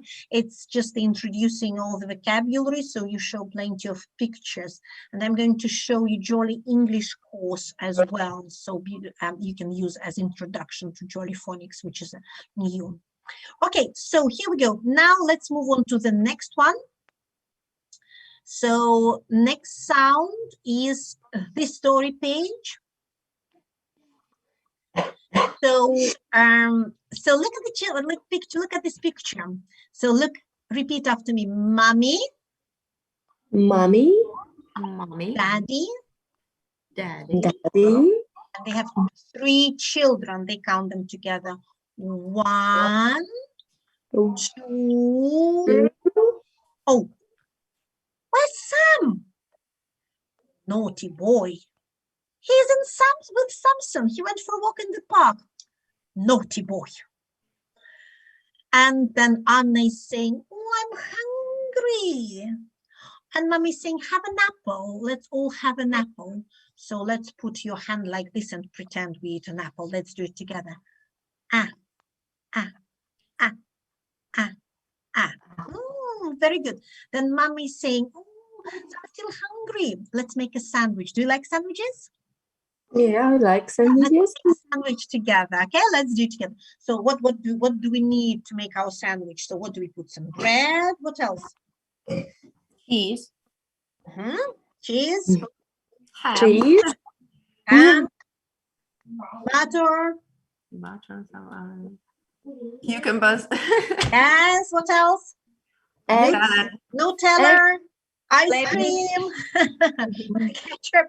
Look at my sandwich. Let's do it together. Let's eat. Big sandwich. Big sandwich. Yeah. Let's put it in sandwich. Let's do it together. Let's open your mouth.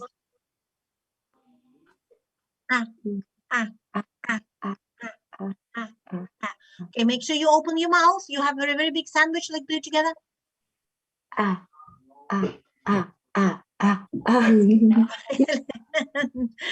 So otherwise, yeah, be careful with the sound. Otherwise, it's going to be it's not You need to open your mouth. Yeah. Hello.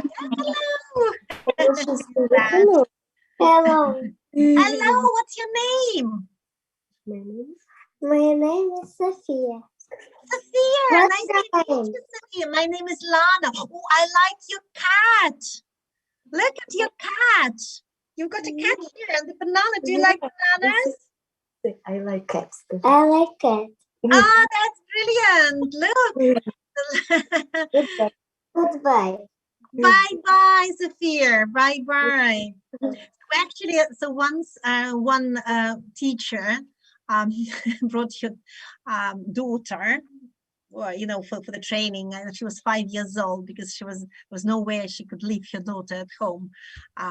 Nobody could look after her, and she spent the whole day with us with the train, and she was participating, and in the end, she learned all the sounds. Which was very beneficial, I think.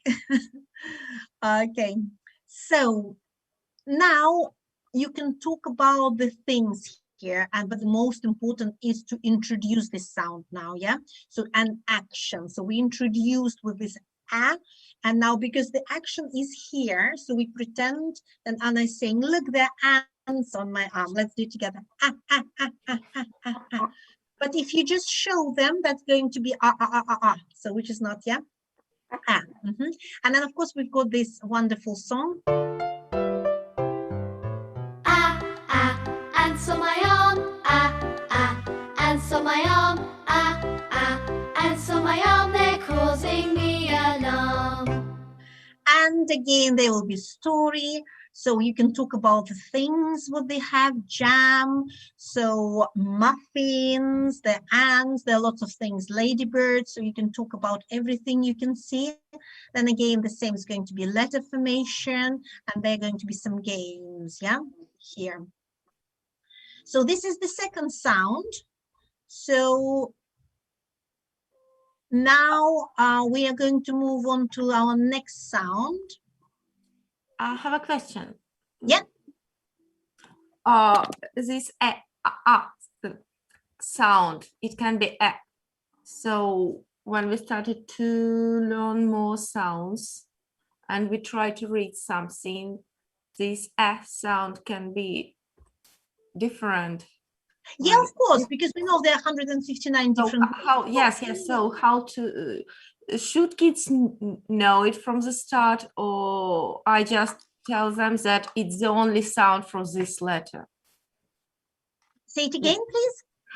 You see, letter A, yes, can be pronounced like A, or no, A, yes, or be pronounced like A. So when I started to teach them, how should I put it for them? Should they just forget for some time that it is A? And so when can you give me an example when you use this as A?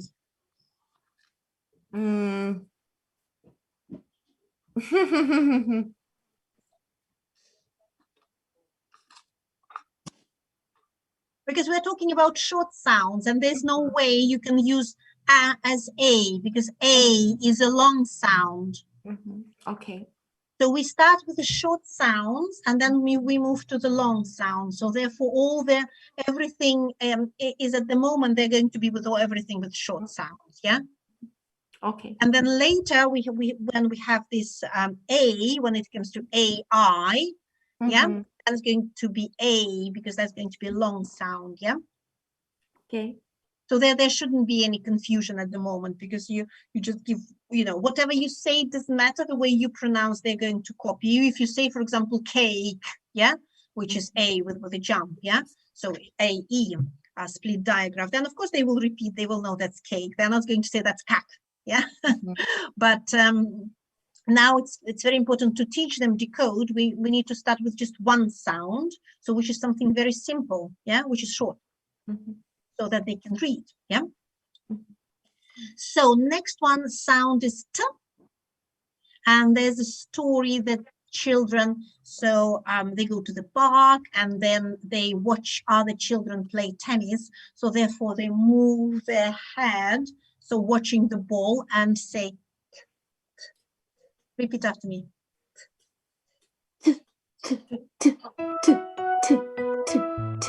When I watch a tennis game, when I watch the tennis game, my head goes back and forth. And then there will be plenty of words with T. There's a tent, cat, tennis racket, so teddy bear, yeah? And of course, then there will be lots of other exercises to practice, yeah? So with this sound. So with the next one, there's a story about Inky Mouse. So Inky Mouse lives in a cage and one day, so the cage opens and Inky Mouse leaves the cage. So here it's very nice to again pre-teach maybe colors, starting with saying white and pointing at something white, and then saying black, pointing at something white, and then gray, because now Inky Mouse is gray, yeah? And then, so if you use this puppet, so you can put some water on Inky Mouse, so, and ask them to touch, because now Inky Mouse is going to be wet. So you can try wet, and of course, if you put some water, that's going to be wet, and dry. Wet, dry, yeah? So, remember, it's very difficult one. Wet, dry. And then Inky Mouse make this sound. Let's put it together as if we're making this with the Inky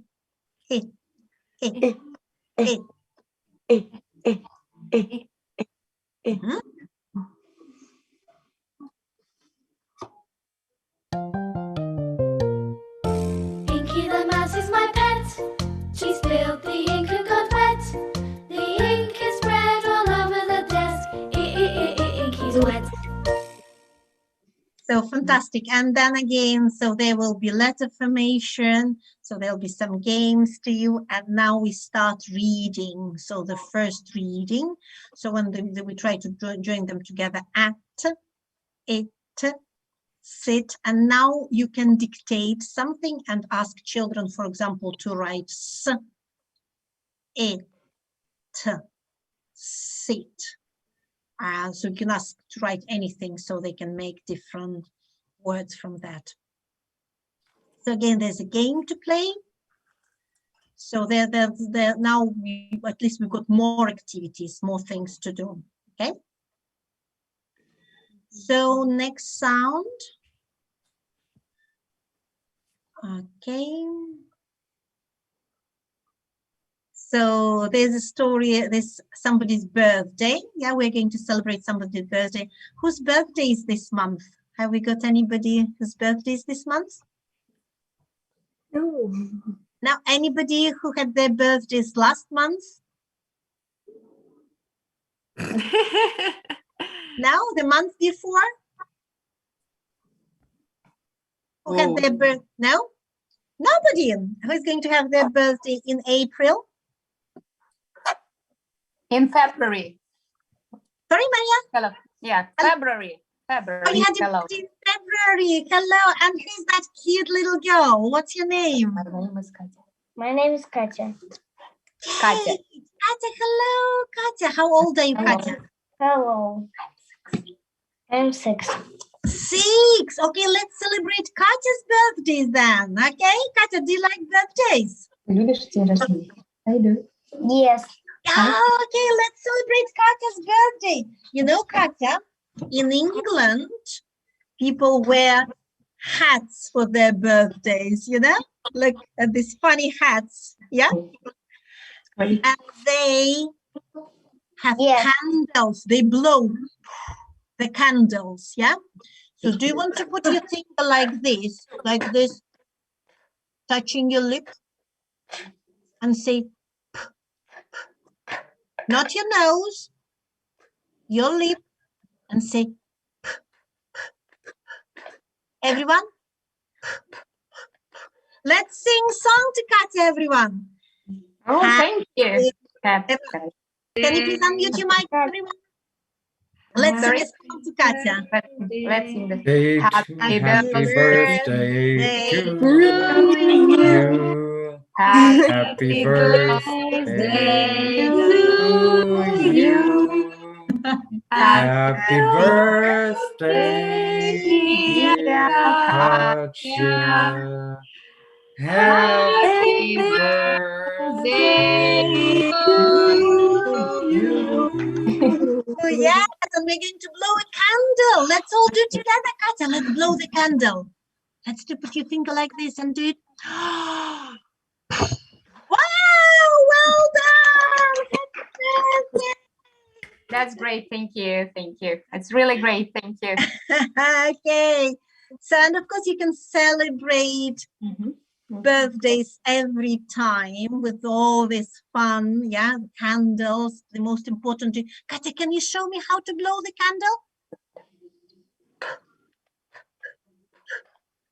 Yes, well done.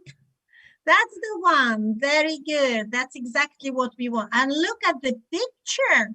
So what can we see here? The candles, 1, 2, 3, 4, 5. And of course, if Katya is 5, that's okay. If Katya is 6, you can put 1 more candle.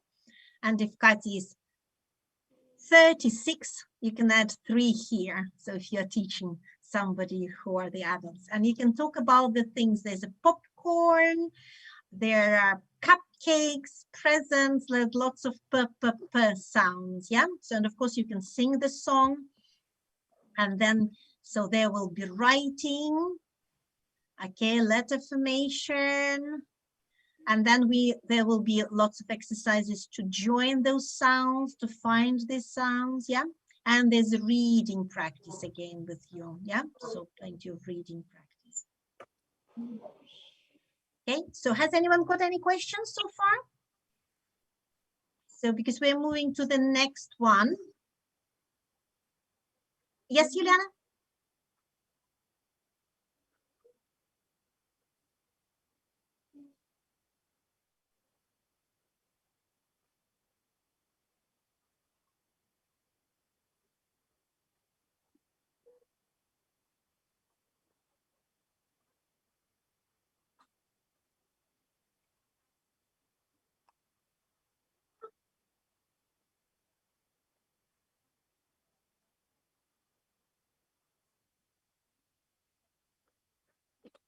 No, you're going to revise, Juliana. Yeah. Every lesson you're going to revise the vocabulary, of course, with them. Yes. You can only give them something that they can learn, yeah?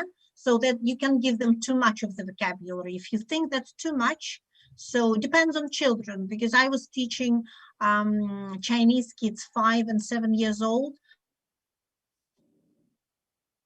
So they were learning really, really fast. Their vocabulary, I mean,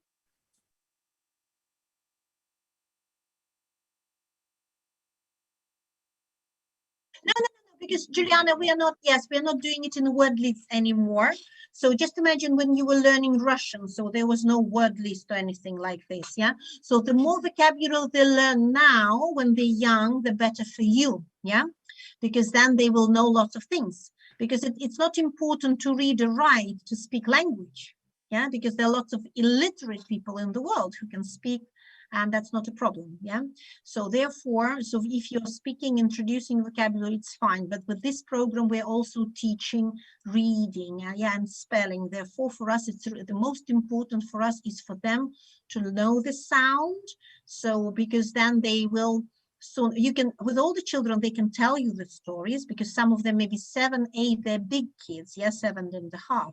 So some of them, they can even tell you this story. Next lesson, you can ask them to tell the story. Yeah, it depends. It depends on their level. Mm-hmm. Yeah, of course. Yeah, if they're beginners. Yeah, exactly. Yes, if they're beginners, if they have zero knowledge, that means they're not going, of course, to use lots of vocabulary. Yes, but they I mean, but they can absorb. Yeah, so they can. So you read lots of books to them, so they can do that. Okay. So with the next sound, let's have a look. So this is the Lara, sound. sorry, I have a question. Can you hear me? Yeah. Yeah, you see, each sound is introduced by 2 songs. The first one is the easiest one, right? And the second is more complicated. So I just want to know, how do you use these songs? You just let them sing once and finish, or you let them learn it by heart? So the majority of the, like as I mentioned before, with Jolly songs, this is something is their homework. So you can listen to the songs and they will remember them at home. Yeah, it is a homework. So you will sing with them, they will learn those songs. You don't have, I mean, you can get the books for them. So for the parents to help them with the text, but it's not important. If you keep singing and they keep listening, they will eventually remember in the class as well. Okay, thank you. But with Jolly Jingles, as I said, if you teach in international school, so because there are lots of singing going in the class, they will be singing lots of songs. So therefore, these books are really important for them because they have words there. They will sing. Yeah. All right. So the next sound is, so let's put your hands, pretend as if it's the plane. Let's do it together. The planes, they're making lots of noise. Yeah, so this is the last sound, and of course you can talk about different things here.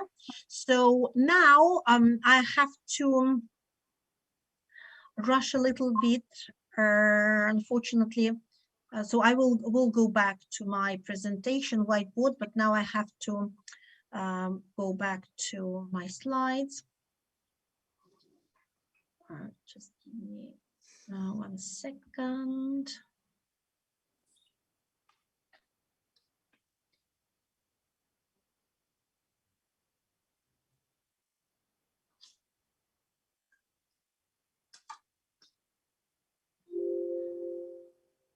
I'm just trying to, just give me 1 second to find something for you, which is now for free.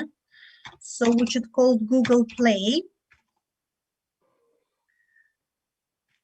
So where you can download the books, yeah, because so that you've learned the first sounds now, so your children can actually read now. So I'm going to share something with you. So before we have a break, and then you have some time to maybe download them. They will ask to confirm, like with all Apple and Google Pay. So they will ask you to give them your bank details here. So, but don't worry, they're not going to charge you, because I think, so I'm not sure, maybe until the, is it end of May or something, they have them for free. And I think with the whiteboard, you can download it for free as well. You can only use it until I think the end of May or something. Because of the lockdown, they expanded this wonderful offer. So let me have a look. Let me show you what I've got here. So with my readers, so the readers I'm going to have, so they're going to be different colors. So we're going to start with orange readers. So they're the first ones. And so if you open any reader, so here at the back of the book, so you will see the information about this book. So they will show you the letter sounds. That means the first group of sounds. And of course, at the back of the book, so you can see group 1. Yeah, can everyone see my page? Yeah. Okay, so group 1's at Ipen. Yeah, so this is these are the books with group 1 and Snap and Tips. Yeah, so to double check. So so therefore, for example, if I open the book Ants, which is the easiest one, so let's look at these pictures. So we're going to match first, so don't panic. They don't know capital letters yet, so they don't know alphabet, but that's okay. That's not a problem. So you just have to match them. So they will learn them in grammar book number 1. And first of all, they're going to start with the simple words like tin, nap, yeah? In, spin, tap, tip, sit, pan. And now they're ready to read. Yeah, ants. Oh, look at this picture. There's so many ants, so you can talk about. Let's count them together. 1, 2, 3, 4, 5, so we can talk a little bit more. And spin. Look at the spin. Can you stand up? Can you spin? Can you do a spin? So you can obviously explain the spin. And spin, spin. Can you do it? Let's do it together. Let's spin, spin all together. So, and spin in a pan. Look, this is the pan. What color is the pan? Have you got a pan? Show me your pan. If you're teaching online, they can even bring and show you these pans, because of all these realia things, they're easy to get actually when you teach from home, yeah? So, and spin and tin. Look at the tin. What color is it? So you can have a chat a little bit with them, of course, about the tin. So, tap, tip, ants sit, ants nap. Look, they nap, yeah? And ands. So this is the kind of story that they're going to read. So what do you think? Will your children be able to do that after they finish the first group of sound? Yeah, it's quite easy. Yeah.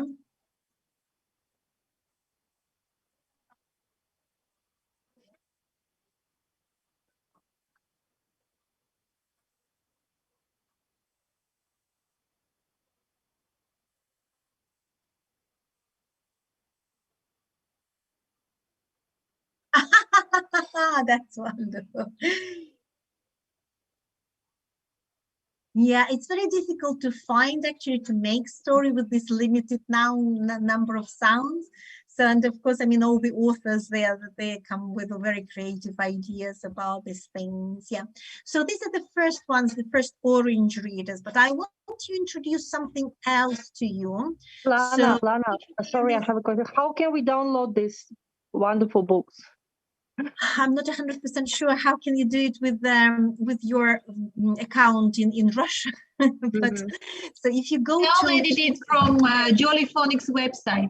You can maybe download Jolly Phonics, yeah, but it doesn't always work in all countries. So I cannot 100% guarantee that what I'm saying to you. So if you cannot do it for whatever reason, so then I'm afraid I won't be able to help you with that. Yeah. So you can go to if you open your Google Play, you can have a look during the break, yeah, and find Jolly Phonics books. So there will be price. I think there's always a price for something, but then they should put like 0. Okay. But the new books that I want you to show, they're brand new. So we don't have them in Russia yet. They will be delivered very soon. So they are the small books, very small books. So they just came out this year. So they called Little Word Books. And oh, you finished. So, that was quick. Then you can see that they're big pictures and very small words: tin, and yeah, this again for very young children, and they're very beautiful. They're very small, and yeah, so they're set of those books as well. Yeah. So when you finish, so as you can see, there are lots of them. So I'd recommend if you start with those little books, and then you can combine these little books with your orange readers, yeah, at the same time. So after that, you're going to move to red books, which were originally in the past. They were level 1, and that's what they started with. So therefore, they're also easy. So, but make sure, again, you check the sound, yeah, at the back of the book. So you need to double check. So level, and to make sure that, so the sounds that they learn, yeah, so they will show you which sounds to practice. And these books, they're called decodable readers. So when children read them and decode themselves, so there's no translation needed. So because the picture is described by the sentence, and the sentence is described by the picture, so it's easy to understand what's happening. So when you finish your red readers, so then you go, you move on to your yellow readers, and there will be different stories about fiction, non-fiction. You can read about oil, for example, rainforest. There are lots of things to read about. So then we have green readers and blue readers with more words, yeah? So for example, you can read about Captain Scott, and blue readers, as you can see, you can read Henry Ford, so with more complex vocabulary. So we will grow with that. So obviously, so probably the first books with Jolly Phonics, you'll probably read orange readers, and then maybe red readers. But with grammar book number 1, you'll probably move to yellow one. But then it depends on your group, depends on the learners. Some learn fast, some fast readers, some are not, some want to read lots of books, some are going to take books and read at home, and some are going just to read one sentence or maybe just one page in the class, yeah? So, all right, everyone, I'm going to give you 10 minutes break, and then we will carry on, yeah? So get your questions ready, okay? Okay.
Is everyone back?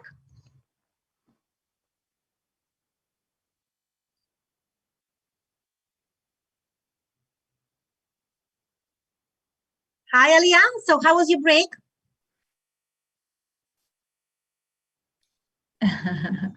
Very nice. That's good. Have you got any questions so far? I just wonder about this interactive board, the whiteboard. From where can we get it? So I can send you the link. So in my email, yeah. So you can try and download. I know that you can only use it, I think, until 31st of May, but I think it's good to have a go. Yeah. Mm-hmm. But after that, we could buy this. Yes. Yeah, of course you can buy this. Yes. Yeah. And so I don't want to tell too many things about the new because it's still like a surprise. But from September, that's what they said, Jolly Learning, they said that they're going to have this interactive platform. So where you can register all your kids, you can watch their project progress, because at the moment you can only one person can use it, but later, so they're going to expand their interactive whiteboard. So I can't wait. So let me just Lana, what is the whole set of Jolly Phonics books? Will we talk about this later? Yeah. Mm-hmm. Okay. Sorry, I'm jumping from here to there at the moment. So mentioning everything, but yes, I'm going to tell you now. So let's go. Yeah, let's go Anna, back a little bit. Can I ask you one question? One little question. Yeah.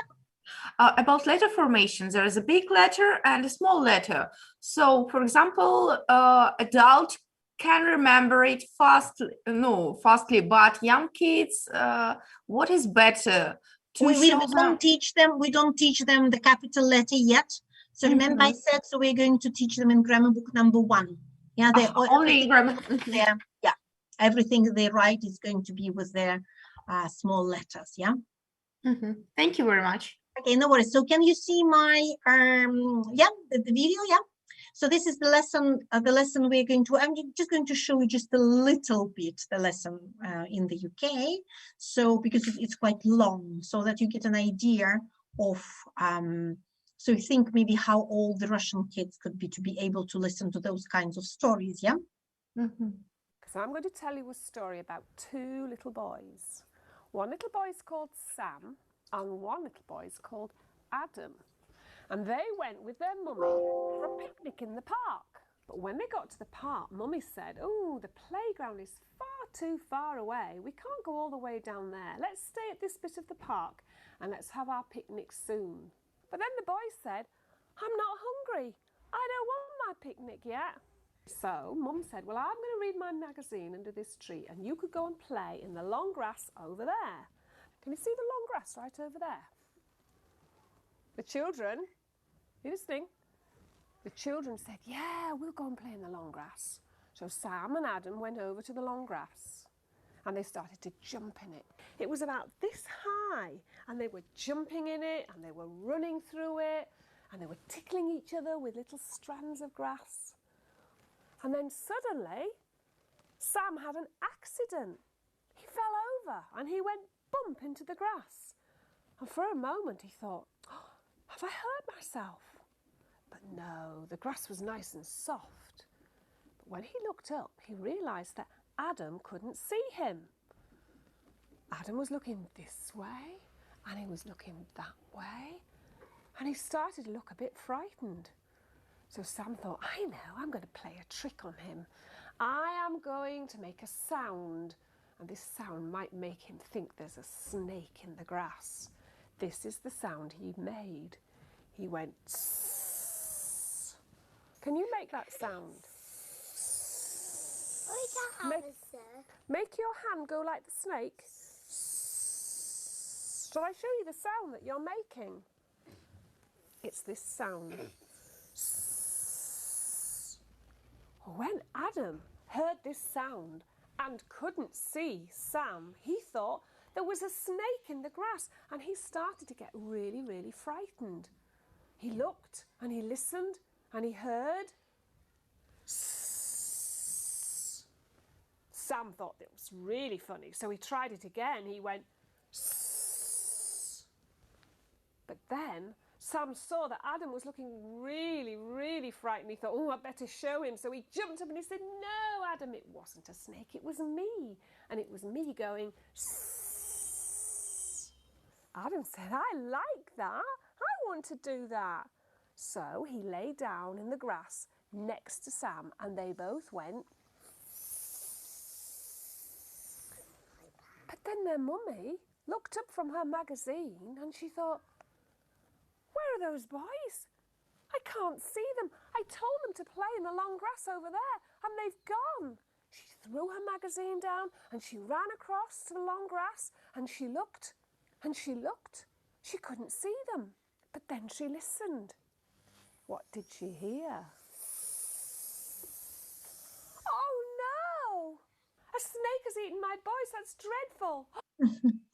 So I'm going to pause here. So this is Marge Newbury. She's Jolly Phonics trainer, and she came actually to Moscow and St. Petersburg. I invited her ages ago.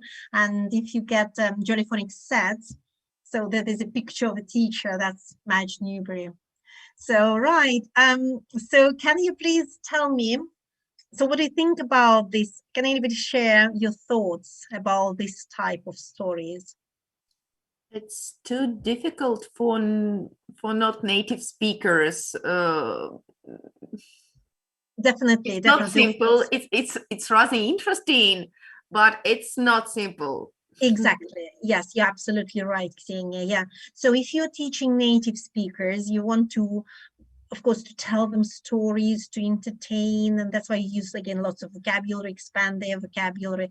And as you can see, kids, they were very, they were excited, so they were engrossed into those kind of stories. But of course, teaching, if you start saying something to non-native kids, they're not going to listen to you. That's too boring. So that's why they won't pay attention. Simplify, yeah, definitely, to simplify your story.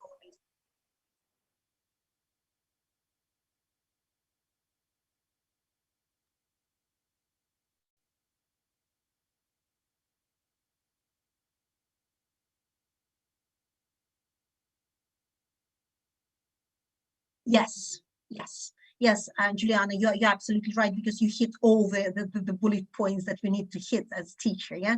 So to make it emotional, to make it, yeah, something creative, and that's why, so every Jolly Phonics teacher is unique, because you have your own, so you can use your creativity, so you can choose your stories, so that makes you special and unique as a teacher. Yeah.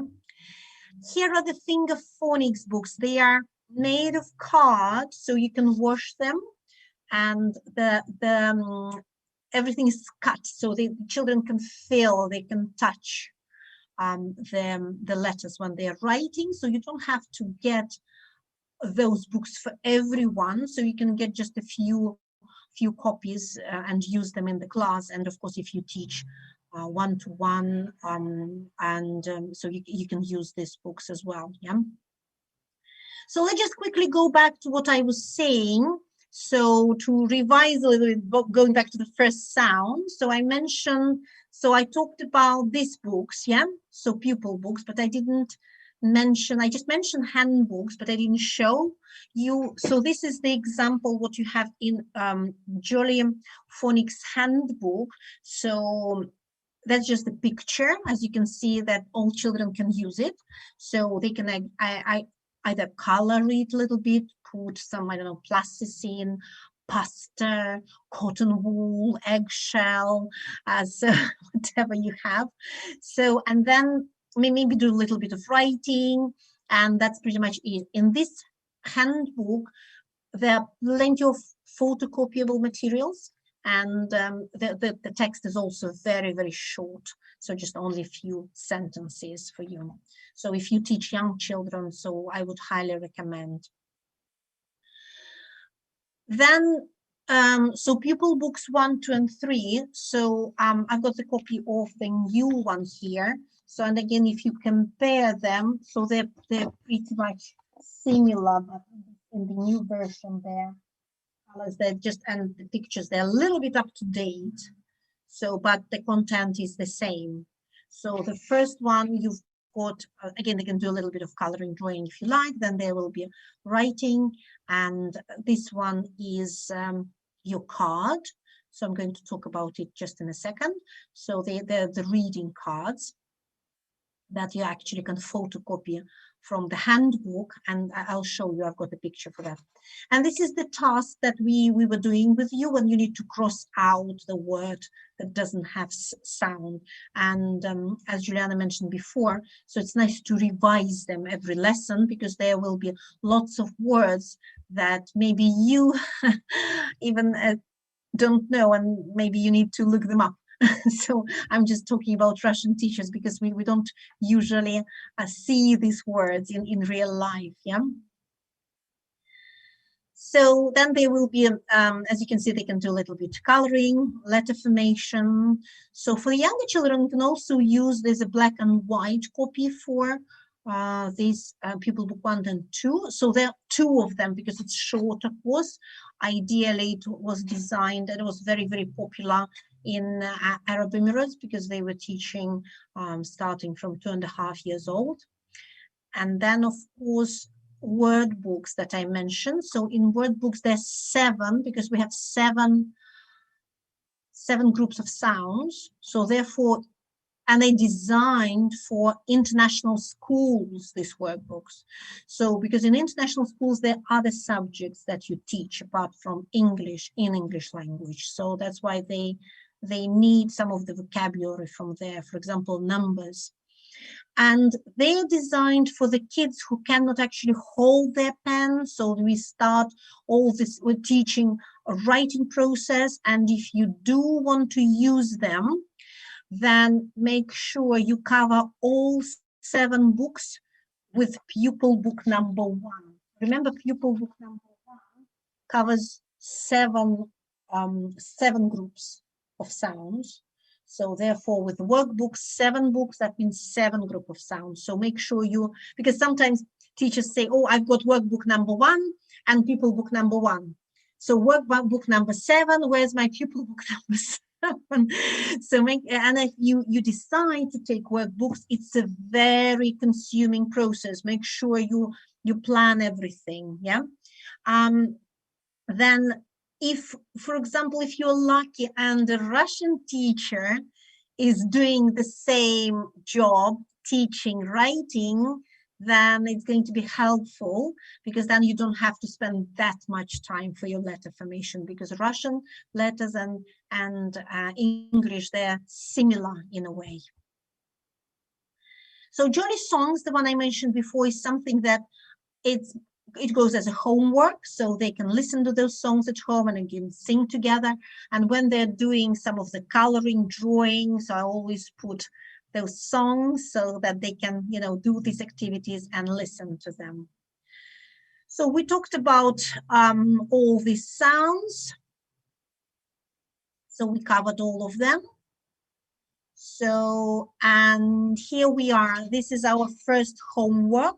So it's called Sound Book. This is the book that you can either photocopy the page from the handbook, as I said, or you can make anything you like with kids. And this is something that they can take home and read to their parents. But you can be very creative. So you can, I don't know, use any recycling materials for that as well. So make it unique. And when you make something special, so make sure you send me the picture. So I will share your ideas with other teachers. Yeah, there comes the writing. And here we go. Now, so because we've learned those at ipn, so how many actually words are there with these sounds? So can you think of any words that, so we mentioned like ants, tin. So it's actually very difficult, isn't it, from the top of your head to think of here? Yes, they're minimum, so they're actually 30 words, yeah? And then you can use your, Yes, you can use your word book. Okay. So here we go. Let me show this for you. Yeah. So this is the first one, and the words can be sit, pan, tip, sat, in, and, pat, snip, sat, snap, and so on. Yeah, the 30 of the words. And this is group 1. So let's see how many sounds. So how many words can we read with group number 1? So we've got 30. So with group number 1, with group number 2, 60. So 30, 60, 90. Yeah. So 120, 150, 180 words with group number 2. So by the time they cover group number 3, they can read up to 180 words. So now, of course, the question for you, do they need to know the translation of all these words or not? No, of course not, because there will be plenty of vocabulary that you show the pictures. There's a bird and its nest and so on. So this is just for reading. And the less words they know, the better for you, because then they can decode them. If you teach somebody who can read, who knows a little bit in English, so it's tricky because they are not reading, they're just saying the words. For us, it's very important to decode them. And the words here, they will be very, very amazing. So like, for example, if just I open anything, it will be like, for example, vivid, young, drop, snug, grab, drunk, munch, the words marrow, narrow,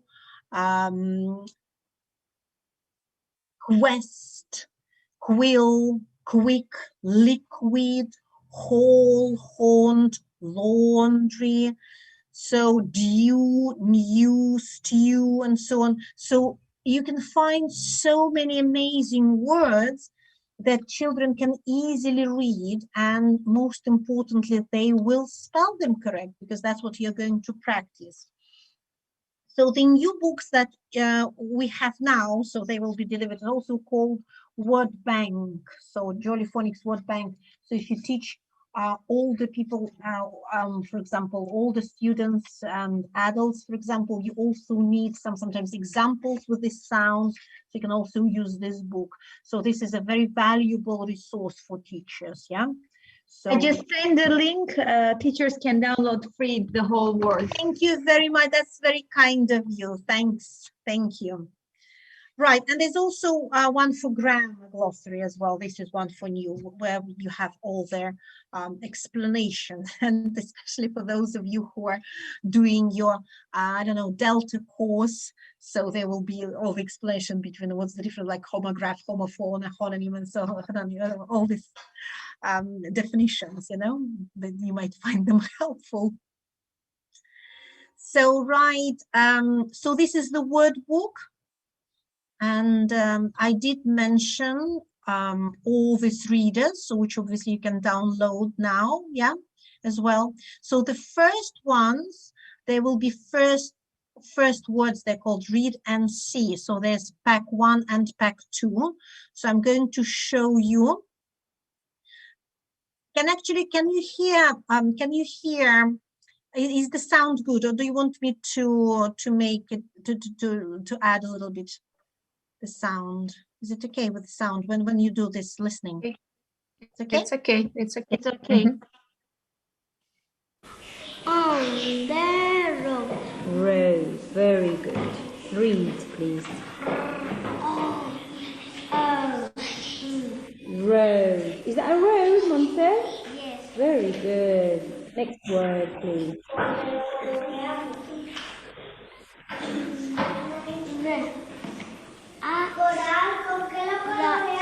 Bus. Very good. Bus. So as you can see, at first they decode the word, and then there's a picture of the bus. So there's the first read and see, so which is actually your vocabulary. So when you ask them, do they need to remember? Of course, they will remember lots of words while they're reading. So the readers, so as I said, there are 4 levels. So starting with red, but now we've got orange ones, and some teachers also asked to write a little bit about while you're reading. So you can also write just a little bit, maybe just one word, maybe draw a picture, maybe even a sentence. And this is the picture from one of the school in Moscow. They sent me the example that they were practicing writing about those books. So which again, it's a very, very good practice to do, to write about what you read.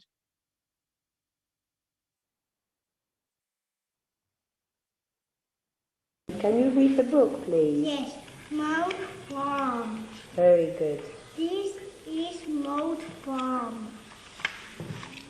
Farmer Green lives on Mount Farm. Ben and Neb are sheepdogs. Very good. Neb and Ben help on the farm. This morning, Ben and Neb ran up the hill. Okay, so again, this is an example of reading, and the child is 5-year-old. This is Spanish. 5? Yes, Really? and this is your average class. So when you teach them, so make sure you make lots of videos, otherwise, you know, so it's really impressive actually to show to parents and everybody.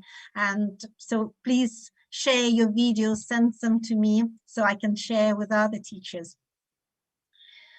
Be creative using, as I said, lots of things. So lots of ideas for you to do. So you can, for example, ask to make this word. So yeah, there are lots of things for you.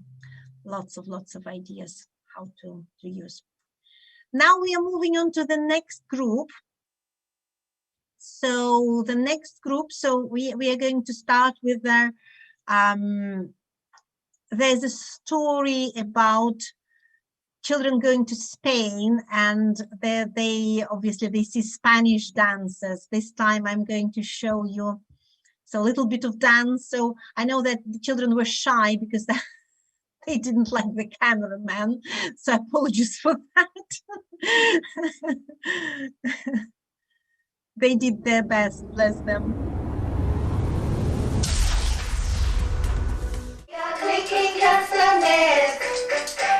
All together. We are clicking castanets. Clicking castanets. We are clicking castanets. Very good. Kites are flying in the sky. Kites are flying in the sky.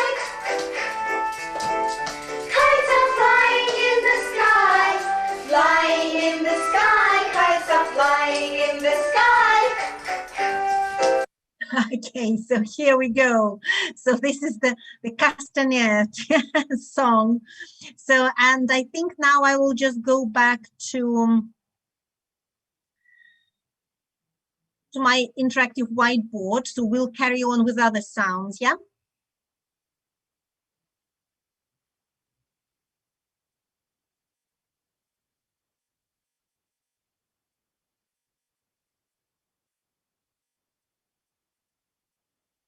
Oh, just give me 1 second.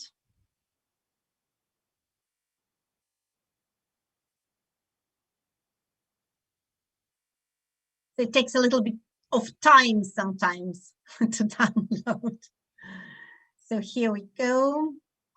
So we went through the first group of sound, and this is our second, and that was the castanet one. Yeah, there's a picture of castanet. So therefore, so we have 2 actions. So there's a yes, caterpillar, and as you see, the children were showing kicking. So that's the other one. All right.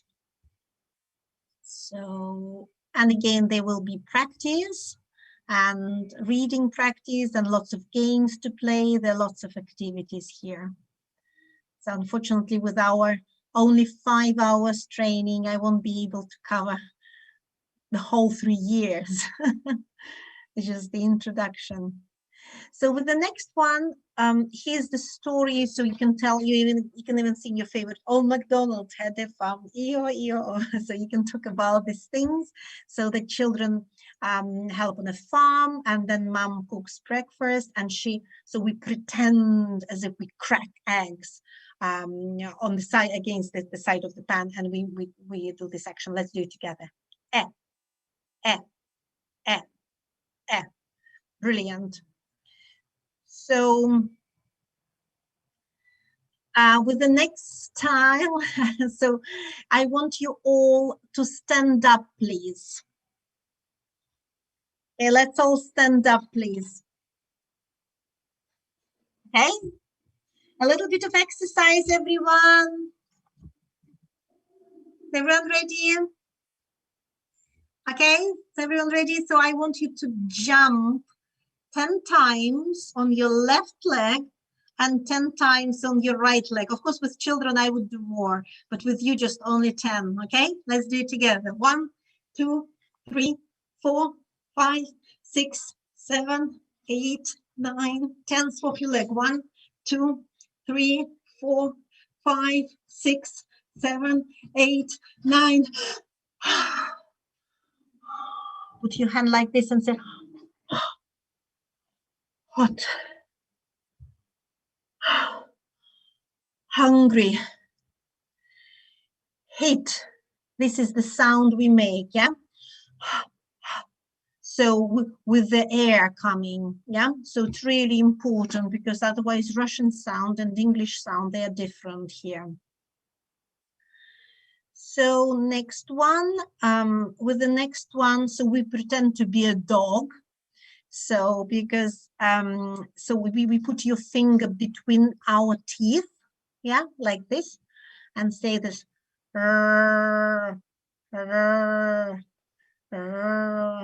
wonderful. Okay. So next one, we talk about the food, and we rub our tummy and say, There are lots of that's from meals, and you can talk about different things here. With your page, in your handbook, so when you photocopy this page, so you can ask children to stick their favorite things that they like eating, for example, cut from the magazines, or draw the pictures of the thing that they like. And for those of you who are taking all the Cambridge exams or anything, if you need vocabulary, you can add some of the vocabulary here.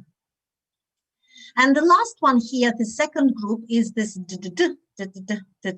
we pretend as if we play a drum, yeah? So we make this sound. Let's do it together. So wonderful. So while you're introducing the sound, children together, so you can use this wall frieze. So the wall frieze, so again, consists of 7 stripes like this. So please don't cut them, just put them like this, yeah? So, because some teachers cut them or laminate them.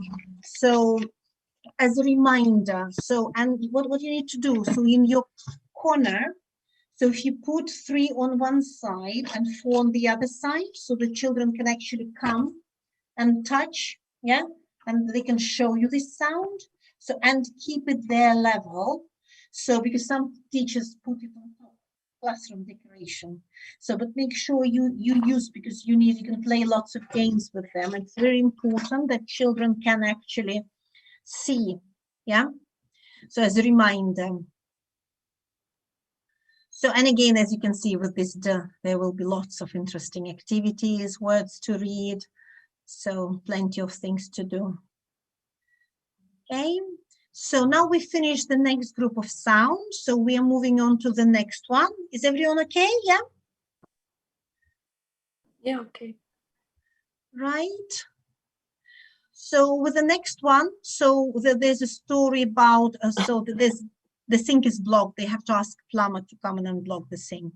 So, and we pretend as if the water goes down. So we make this sound, g, g, g, g, g. All together, g, g, g, g, g, g, g, g, g.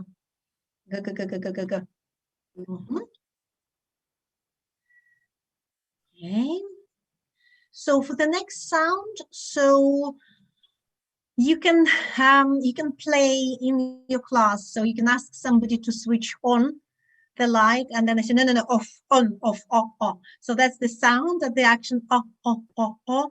And then they'll think, what does she want? Like, I don't know, switch off, on, off, off.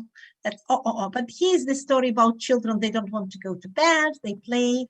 So when mom comes, she switches it off, and they switch the light on again. So that's off, off, off. Remember, when you pronounce, it's short. Yeah, short, off.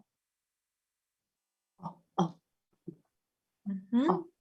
The next sound is very difficult because, again, we don't have this in Russian language. And if I start with just introducing the sound and just the song. Up go umbrellas, up go umbrellas, up go umbrellas when it starts to rain. So what Russian kids are going to do, they're probably going to sing, up go umbrella. That's going to happen with this because it's not it's oh. And to pronounce this correct, you need to hurt it as if you're hurting your tummy a little bit, like you say, oh. Can you say it, please? Oh, when you open the umbrella, you hurt your tummy, yeah? So that's the correct sound that you're going to get. Oh, oh. Okay?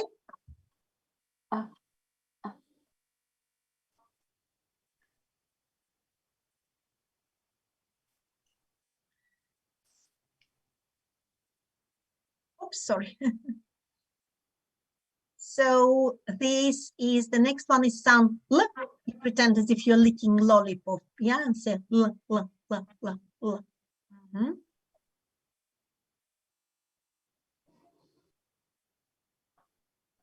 Okay, so for the next one, so we pretend as if air comes out of this fish, yeah?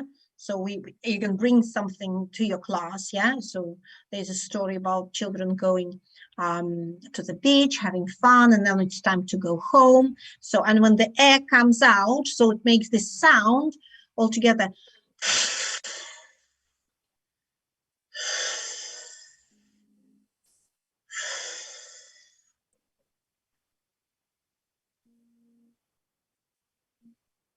Okay, and the last one, so with the last sound, so you pretend as if you hit somebody with a bat, because children play, and we make the sound b, b, b, b, b, b.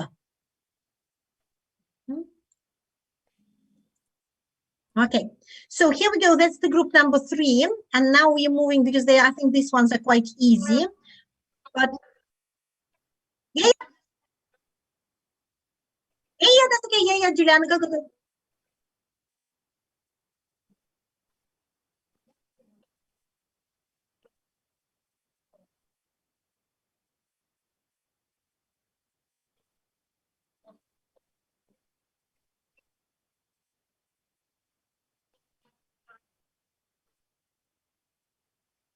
So yeah, of course, you can find I think there's so many you can find interesting ideas that people share. So if you still think that it's not enough, so personally, I remember I was telling the children that this is b is like it's like Russian v. Yeah, the same way. So and is the other way around. So you can draw pictures. Of course, that's going to be helpful. But personally, I know that they're confusing. Yeah, for sometimes, but they're okay. Unlike, for example, Arabic students who don't have the sounds in their language. So this is really confusing because whenever Arabic students read, so b, it doesn't matter for them at all. So they always confuse this b and p sounds because they we also teach like this. Your left hand is b, right hand is the. Oh yeah, that's a good idea. Yeah, that's true. Yeah. You're right. That's true. B and the like that. Yeah, that's true. Yeah, there's some time between. There are so many letters in between with those. Maybe they need a little bit more practice, yeah, and reading. So before maybe jumping to b, so you can skip that. Okay, So with the next one, so here we go. Now we've got two letters, but they always stay together, yeah, make one sound A. So therefore, if you look at our Instagram pictures from the training, so you will probably see somebody, one of the teachers wearing some toilet paper on their head. So that's what we do. We put like toilet paper and some toilet paper in their ear and pretend you don't hear. And here's the story. For example, I say, so I went to this whatever clinic you have, so to GP, and there was a poor boy sitting, was sad. I asked him what's his name, and he said A, because in English if you can't hear, so yeah, there's a problem. A. So, and we pretend as if we can't hear. We say A. And then, of course, that was the problem because the boy had bags in his ears. That's the story. And then he can hear A. So here we're going to have lots of A words. So, for example, you've got a snail and a brain. There's a picture of brain. But you also have, if you look at this picture, so here you've got window frame, you've got scales, and you've got a whale. So why do you think we have these words here?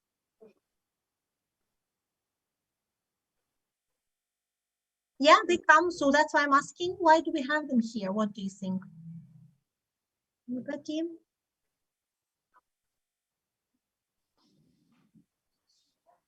Can anybody think sound? You can't distinguish between snail and whale. You can't distinguish. It's the same sound. There's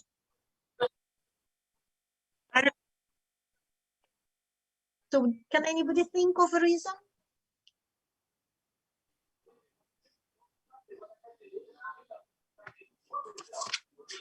Okay, so they're alternatives, yeah? So they are the sound, they sound the same, but the spelling is different. If at this point your children want to write anything with this A, this is A probably they're going to use, yeah? So you're not going to teach them alternatives yet, so that's fine because you cannot teach them everything. There's a certain amount of mistakes that they can make, because if you correct everything, that will discourage them from writing. So, but as alternative, so, you know, we were going to prepare them. So that's why we have these pictures with this A. And then there will be plenty of practice when you have to, for example, listen to the sounds, read, look at all these words we have: brain, paid, snail, train, tail, late, paint, aim, nail, lots of practice. And then here we go again, a lot of decodable, rain. So we need to decode it first, rain. And then there's a picture of rain, the same, tail, nail, yeah, and then there's a picture. Okay, so that's this sound A. So now we move on to the next one. So the next sound is J. So with gel and gem, yeah, jingle, J. This is sound J. And again, as you can see, there's an alternative with the word fridge, yeah, the same. They're doing it on purpose, yeah. So with the next sound, so there's a story. So the children, they come to the park, and so they can see that there's an oak tree and there's a goat under the oak tree. And when they see that, they say, oh, oh, oh. The words here, you can see boat, code, there are lots of other things. So, and again, to practice that, there will be lots of reading, toast, code, because if you teach older children and especially adults, so most likely they will sometimes read like to asked, or coat. So make sure, so when you pre-teach them this O, so it's easy to O, st, oat, that's oat. And of course there will be a picture. Next one, so here's the sound I. The captain said aye, aye. The captain said aye, aye. Stand up straight, don't be late. The captain said aye, aye. This sound I, there are actually not many words in English language with this I, but it's very complicated, this spelling, like tie. You will have plenty of reading again here. So cries, pie, fried, and so on. Okay, there will be some games to play.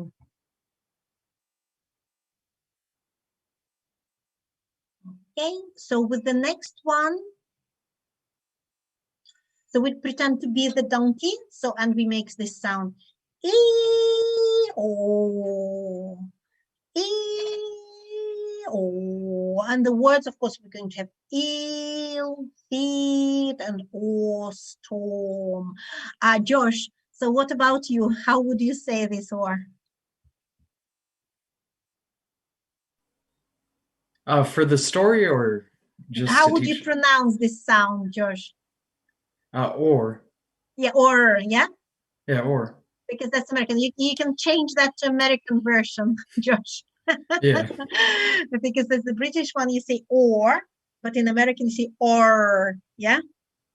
Or, yep. Yes, or. that's the Like one. So you can OAR. change, Yep. depends you teach, because most likely your kids will probably get your American accent, yeah? So they catch. So if your teacher is Scottish, you get Scottish accent. That's how it works. So you can in your settings, you can switch to American version, yeah? Okay. So, okay, so we finished group number 4. So group number 5. So, zzz, yeah, we pretend to be a bit zzz. Okay, and here we go. Do you remember? So it's cold.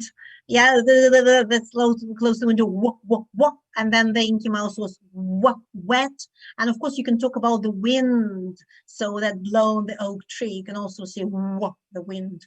And here we go. This is the sound because this is a very difficult sound. And now the children, they will probably know the position of the mouse. Yeah, this with this wah. So we pretend wah, wah, wah. Make a wind.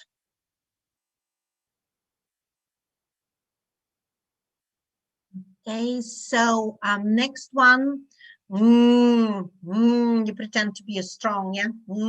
But again, if you, for example, if your teacher is Scottish, that would be strong, long.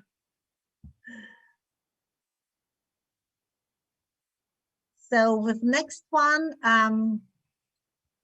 so we just pretend to be driving a van. Drive Vix van round the village. Drive Vix van round the village. Drive Vix van round the village. Ooh. With this V sound, okay. And the next one, so we pretend to be a cuckoo, yeah? Let's do it together. Oh, oh, oh, oh, oh, oh. One is short like book, took, look, and the long like moon, soon. And again, if your teacher is Scottish, there's no difference.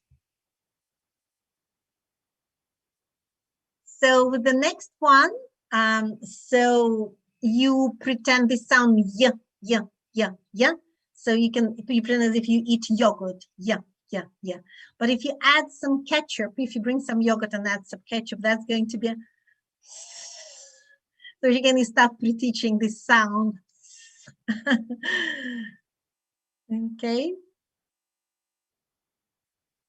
So with the next one, so you pretend as if you're taking a picture. So with this, this is like making an X-ray, But if you make cameras and you ask children to go around the class and take pictures of everything, the sound is going to be, and then you can keep those cameras for later when we're going to introduce nouns. So when we're going to talk about abstract nouns and concrete nouns, and actually what is a noun? Noun is something we can actually take a picture of, yeah, so that you can keep for later. So for the next one, there's a choo-choo train, yeah, so we pretend. Trains are chugging up the hill. Ch-ch-ch-ch-ch-ch. Trains are chugging up the hill.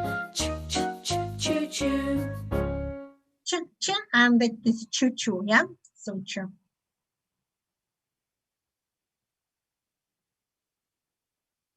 So with the next one, it's nice if you can bring a baby, not the real baby, but the toy baby in your class. So remember with the P, so you touch your lower lip with P, but with the sh, you touch your nose, yeah, and you say shh, shh, the baby's sleeping, shh, yeah. So this is the sound.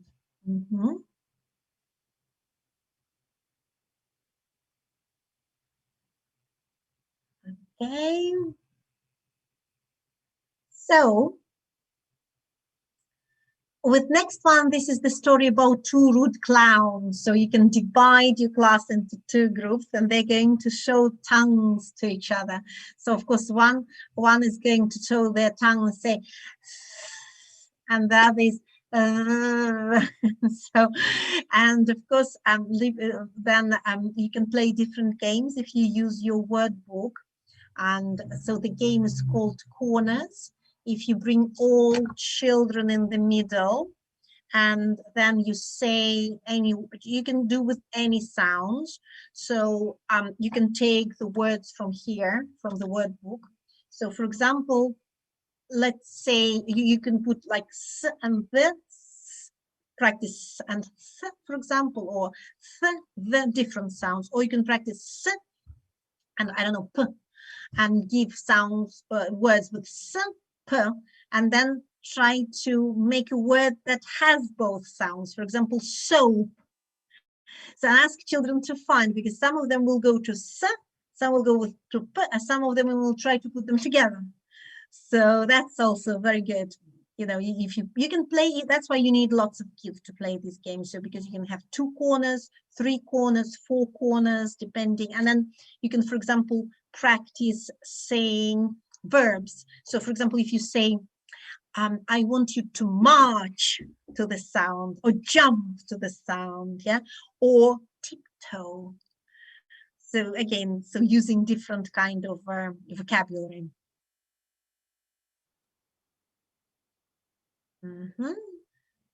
So, okay, the last group of sound, and then you can have a break. Right, with the next one, so here we pretend, so ducks, we make as a duck, yeah, we say kwa, kwa, kwa, yeah, kwa, kwa, kwa. So if you look at our Instagram page, you'll probably find, so now I have to change this, to be honest with you, with the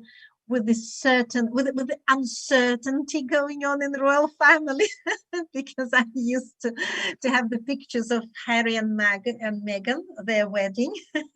So, and then I have a heart of this Q and U, you know, if you can look at these pictures of, so I would choose one person as a Harry and one as a Meghan, so a wedding. So this sound kwa. So now I probably have to change the characters soon.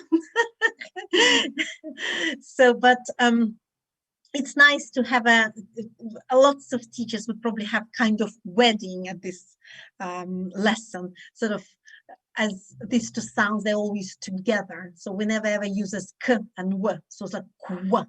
So one union, so called, okay? So that's why, so you can be very creative. You can choose anything you like. So, and yeah, next one. So you can again divide class into, oh, sorry, this is, oh, did I press the wrong? Yeah, sorry. I accidentally pressed the wrong button. So here, this is the story. So you pretend as if you prick your thumb with a needle, yeah? But be careful because they say, ouch, yeah? So when I told them this ouch, whenever they saw the sound, they were saying, ouch. So be careful. So ow, yeah. So I stopped using this ouch at all to stop confusing them. So ow, yeah, this is the sound, but of course that's from the word ouch, where generally, so yeah, you would probably say when you heard something ow, and therefore there will be plenty of interesting words: sound, cloud, round, found, count, crouch, mouth, out, and so on, yeah? So, and then will be lots and lots to practice, yeah? I'm going to talk about tricky words just a little bit later because they came up there as well, so I'll mention tricky words to you. So with the next one is you can divide your class into groups, so pretend to be as a ship. And again, this is something that Russian kids might not know the word ships ahoy, but you just can shout to each other, pretend, say, oi, oi, oi. So therefore the words we have boil, oil, they're coin, they're all these oi words. With the next page, again, so I changed it a little bit. So, and again, if you look at our Instagram, there will be somebody who is a queen. So, and so you pretend to be a queen and then you point to everyone. Yeah. So I'm saying you, you, you, you. So can you repeat after me, please? You, you, you, you. Mm-hmm. Okay. So, but here's a different story. So you can, as I said, be creative. So next one, we've got two more. So we pretend to be a mixer. We say, yeah. And the last one. So this time, probably with this lesson, I would be a doctor. I would come dressed as a doctor and check to make sure, you know, all the throats are clear. I ask them to open their mouth and say, ah. So, ah. Josh, how are you going to say this sound? The R, like a R, pirate. yes, R. I'm sure. Yeah, that's going to be R, yes, in American way, definitely. Okay, so it can be, it depends, yeah. So as I said, so R, British one, or American R, of course, if you teach American English. So, right, so here we go. So we finished all of the sounds. Now, what I want you to do is, because I'm going to look at you now, so if you can please have your cameras on, please, because I want you to show, so me, all the actions, okay, because it's really important now because you're going to get your international certificates. So to show that you're a jolly phonics teacher, okay, so can you please show me, of course, say the sound and show me an action, please. Let's start. We'll just quickly revise from the very beginning, okay. Alia, are you there? Aida, Yelena? I'm here, just it's thrilling because of that, I don't. All right, okay, all right. So just please, guys, repeat them. Okay, let's start with the first one, everyone. Okay.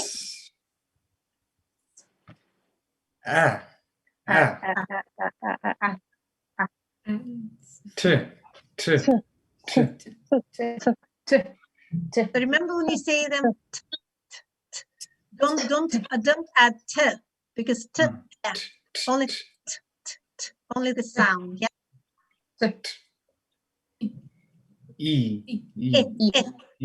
Very short.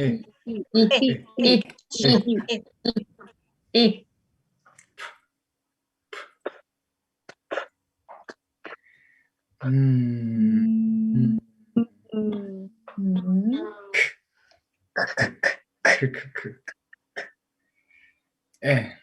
Eh. Yeah.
Ow. Hey. Hey. Oi. Oi. You. You. You. Er. R. Well done. Good job, everyone. Good. Well done. Well done. That's a very, very good job. Okay. So, I think, is everyone okay? Because it seems like, so is that all right? We don't have a break. We just carry on. And then if you want, for those of you who have no questions, so you can just leave later. Yeah, that's all right, because we're a little bit short of time. Yes, that's okay, because we just got only 1 hour left. Or does anybody want to have a break?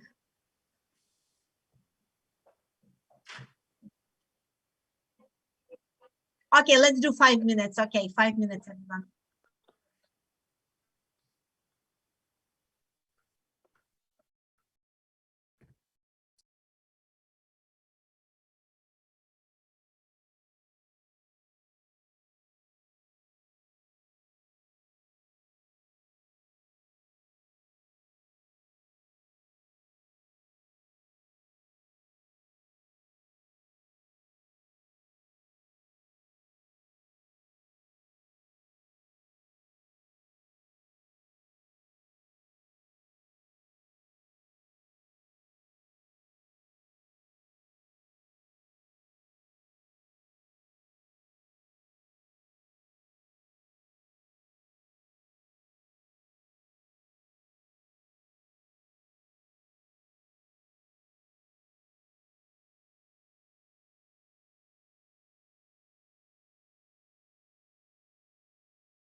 Is everyone back?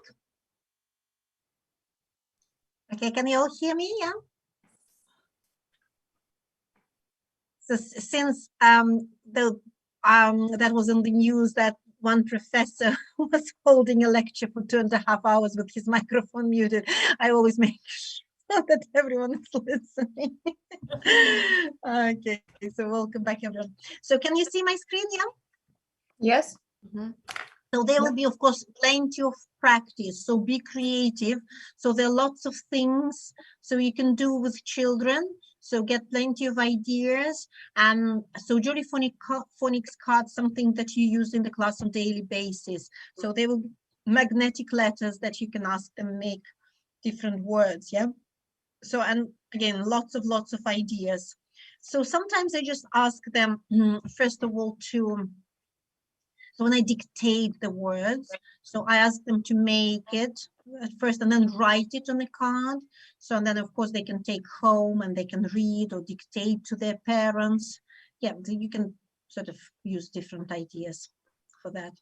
So on a daily activities, so Sue Lloyd recommends having revision flashcards. So that's something will come up either in your teacher's book, they would say revise the flashcards, blah, blah, blah, or in your interactive whiteboard. Yeah, so everything is well planned for you. There's nothing, you don't have to think about anything. So then the story, action, letter formation, blending, segmenting activities, put them together. So when, as soon as they finish this, you have to say it only once. You have to say it only once, yeah? So cat. So blending and segmenting when you say the word. So what word do they say? B. So for example, you can say them d. What is this word? Bird. Bird. Yeah. So you can do these other ways around to make sure you tune their ears. Then start reading phrases: a bad pain, big snail, fast train, and so on. Okay.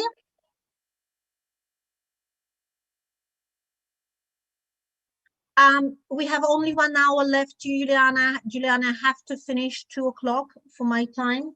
So we have some time. I need to finish my presentation. So and then we have questions, yeah? So, but that's a very good question, yeah? So how do they start independent writing? So, which is, so I'm a little snowman, round and fat. Here's my hat. And here's my scarf. You all know this song, and you can sing this song in November, December, January, February, yeah, March. Still you have some snow. And then 5-year-old, 9 months. So in March, they can write this, yeah? So if you look at this writing, I, apostrophe, I don't care, I'm only 5. Whenever I put this apostrophe, little double trouble. This is really important that the child at 5-year-old knows this. Snow, which is an alternative. Snowman. So I think man is somebody really important. That's why I put capital letter. So if I don't care, I'm only 5. So round, look at this word, round, and scarf. And again, this is mine. The captain says aye, so that's fine. So as I said, you're not going to correct anything. That's absolutely fine. So, and then again, if you look at your writing when you were 5 years old, it probably would be exactly the same with plenty of mistakes, yeah? So I can hear now how I can see a pair of boots on the mat. I have 16 friends. Again, friends is a difficult word which we're going to use in our grammar, like Friday ends, because that's fine. So if you look at this writing, so just that of curiosity. So what do you think? Because this is Spanish, yeah? And so what do you think? What nationality is it? And can you guess the gender? Is it a boy or a girl?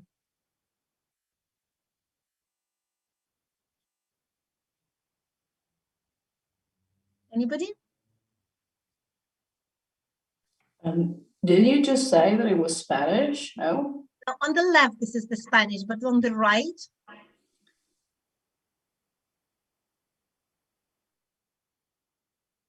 that's actually Russian. And is it a boy or a girl? I think I mean it's stupid to assume, but I think it's a girl just because she wrote about cats, like loving cats. So we changed it. I think it probably looks quite neat, isn't it? It looks quite neat It and does, tidy. yeah. So that's why most likely probably think that's a girl. But no, that's actually the boy. And then That's later good. they just have to hurry up, and so that's right. Yeah. Why know this is a boy? Because there are never full stops at the end of this sentence. It's very hard. Full stop, full stop.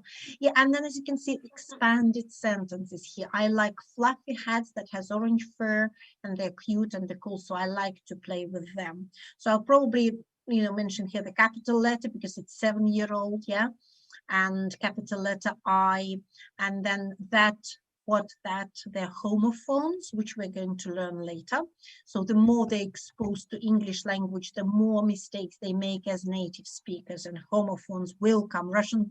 So when you teach English as a second language, the way you teach, they're not going to make mistakes with that, because they know the difference, the Russian kids, yeah? But if you teach them as natives, that most likely the homophones, they're going to be there, they say there, they are cute, yeah? So, yeah, okay, so let me see, just give me a second, I'll try to make it a little bit louder. So, actually I have very loud here. So hope my neighbors don't mind. So, okay, let's listen to one more example reading, yeah? Can you hear? Okay. The children and Mrs. Green was telling them about a visit to the zoo. They were going at the end of a week. She showed them a picture of 2 tigers. The zoo saved. Okay, so just quickly, nationality and age. I think this one is actually Russian, isn't he? Yes. This Because the kids in my kindergarten has similar pronunciation. Yes. And I guess he's in between age 4 or 5. 5. 4. 5 for me. It's 5. Yeah, 5.5. Yeah. Yes, that's true. So, but you can see the pronunciation, yeah. Then we're going to teach them tricky words. Tricky words, there's some words that we have to use them, otherwise without them we won't be able to make sentences. But as I said before, it's impossible to teach all the difficult rules. For example, we need this word, I was yesterday, but WA. So when it comes to WA, we always say or. That will only come in grammar book number 3 or 4, if I'm not mistaken. So why wait now? So let's introduce them as a tricky word. So hair. So, but oh no, that's tricky because we have a hat, and we take this word out of a hat. So, and that's why it's going to be tricky. Some magic is going to happen here. So he, she. So we need to put them on the wall to practice writing. The or the depends how you pronounce. If it's the, it's not tricky. The, that's going to be tricky, of course. So, and again, if you use interactive whiteboard, so you have 1-2 words every time with lesson, and the same here. So every lesson you will get 1 or 2 tricky words. So because they will help us to make sentences, yeah.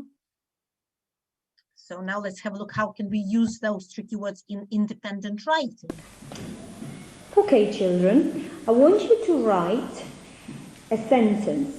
Let's write, the cat is big. Okay, come on.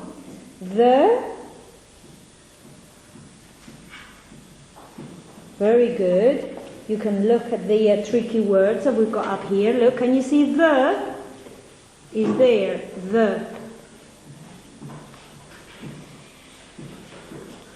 The cat is big.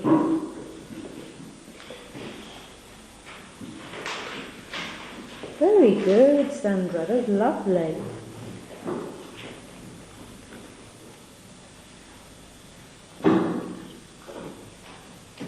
Let's have a look, Maria. Oh, beautiful. Can you read that for me, please, Maria? The cat is beautiful. Beautiful. Okay, so when it comes to dictations, so I will talk more about dictations in our grammar training. So because in grammar we'll have plenty of dictations, and this is the skill that we have to teach children, how actually to write dictation. As you can see, the teacher was always referencing them to those tricky words because they are there all the time. And that was Coral George. She's a Spanish trainer. So that was her video with children. Now let's look at this writing. Can somebody read it, please? Yes, I do. Okay, can you go for it, please? Yeah. Tanya.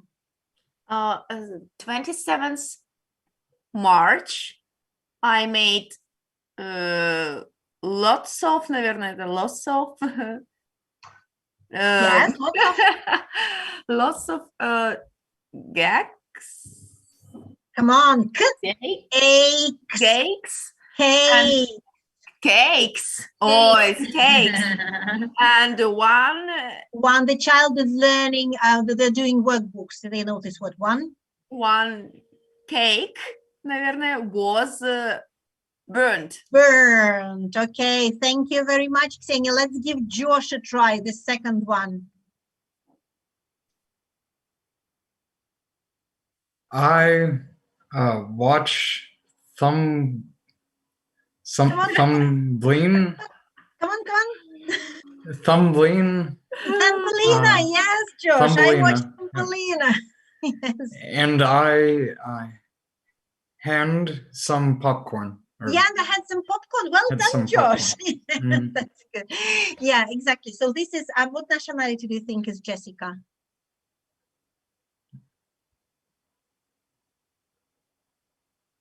Jessica is British. So, and again, so this was independent writing. So there's a star. Well done. You're not going to correct anything here. Yeah. So now let's look at some of the other examples. I'm going to show you. So this is an example of my Chinese student. And so can you read it, please? Because it's very easy. And what do you think? Is this something that we can call independent or not?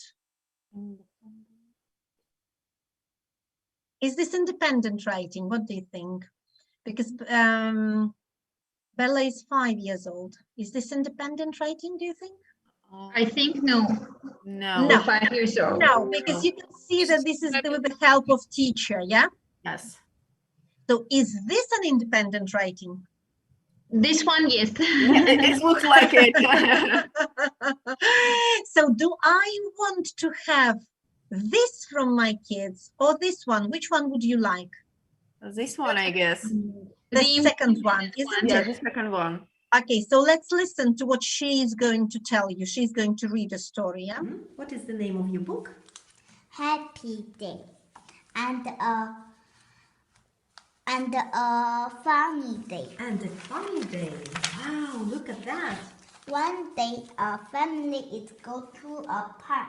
Mom and dad, and the 3 children. Mom, here is so good. Can you guess the story?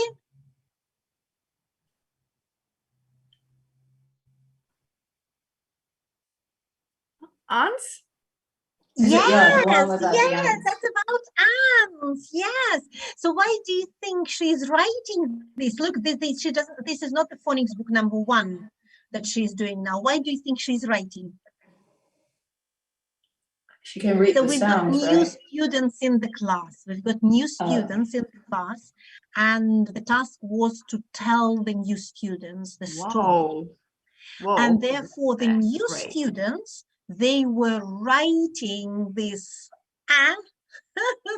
drawing the pictures, and Bella was producing. Said, "Why don't you write the whole story? Can you see the whole book?" I just got the book about ants, yeah, because that she was very excited and she could draw pictures, and kids love it. So that you can boost their creativity. Yeah, so when they're What is young. the name of? So these are the tricky words. So that obviously will take lots of space on your board. Yeah. So, but keep them there all the time for the references.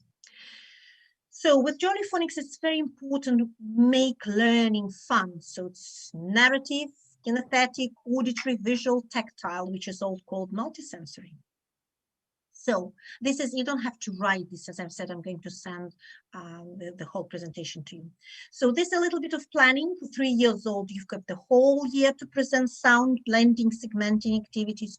For 4-year-old, the whole year plus tricky words, read and write sentences. For 5-year-old, 2 terms, up to 20 tricky words. Jolly Phonics Readers 1, 2, and primary 1 term to present sound. And then there will be again, the first year timetable for you to look at. So if you're interested, you can read studies from all over the world, yeah? So about the effects and results of this program. And then, so we don't have much time, so therefore, I can send that to you, the link with Sue Lloyd talking about the program, okay?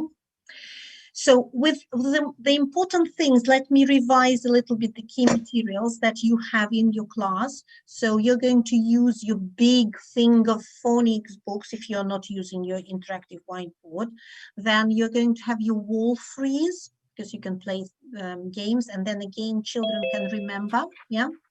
So we've got cards, we've got Jolly Phonics songs. So I also want to mention you for extra support, there's a talking pen. So the talking pen is like a box with everything is inside. There's a book, so which tells stories. You've got all the songs, questions, everything there, as well as, so you touch it with the pen. There's a special pen there. So, and it reads everything. It tells all the stories and all the readers. For the struggling readers, you can touch the page and it reads aloud, or the same with the sounds, okay? So Jolly Phonics is an integrated program that grows with children. So, and some teachers think, oh, my kids are 8 and 9 years old. Shall I start with grammar book number 4? No, grammar book number 4 is more of advanced English if you open it. It's very difficult. So therefore, you always start with phonics if your children are young. So it might take 2-3 years to cover. And as I said before, there's a pre-teaching program which is called Jolly English. There's a special training for Jolly English, but I think you're very convenient if you're using the books.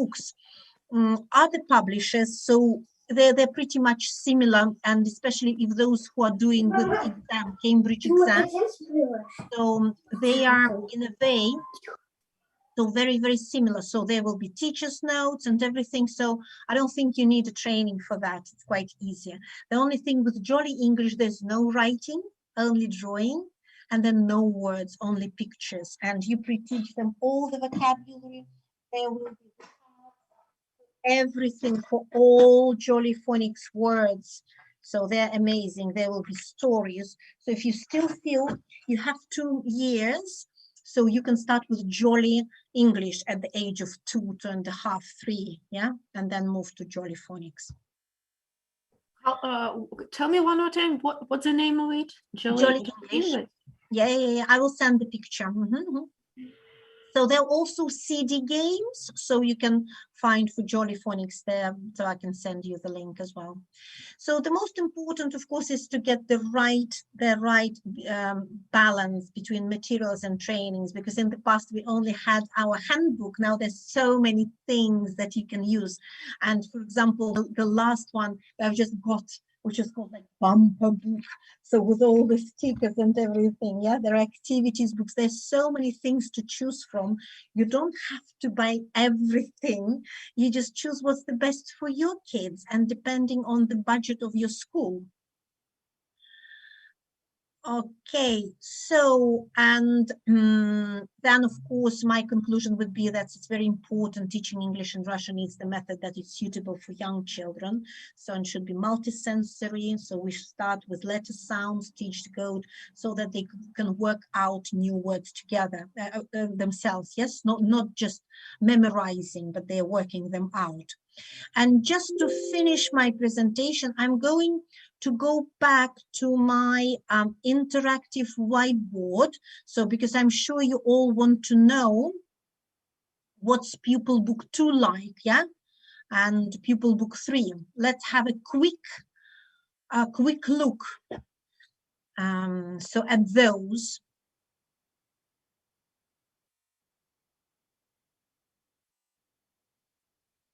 Give me a second, it takes a little bit time to download it.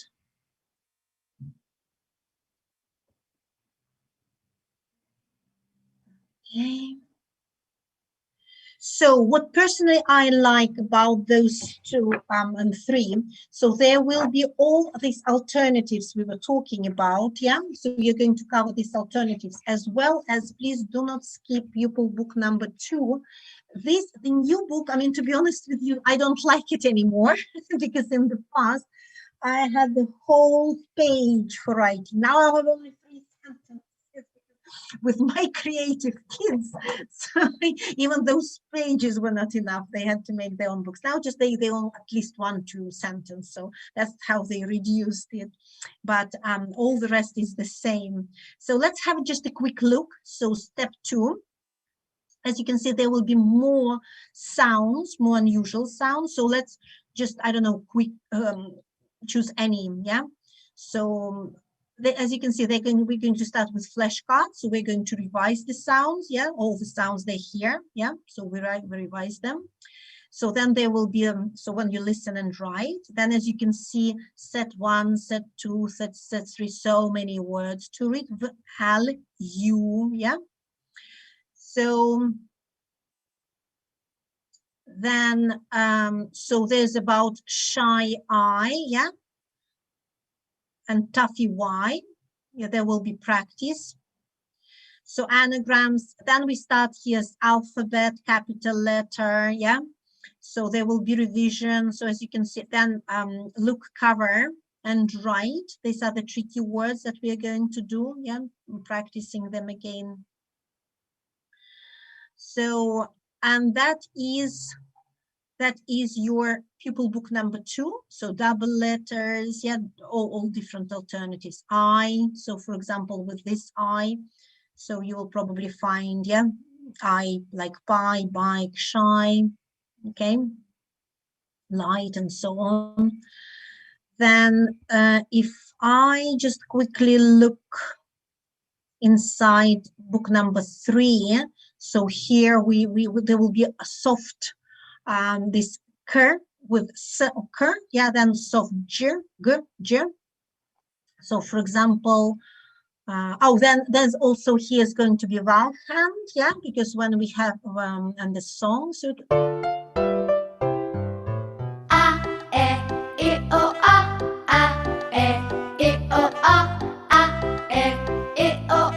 short vowels that we use. A vowel is in every word, every word, every word. A vowel is in every word that we read or write. A, E, I, O, U, A, E, I, O, U, A, E, I, O, U are long vowels that we use.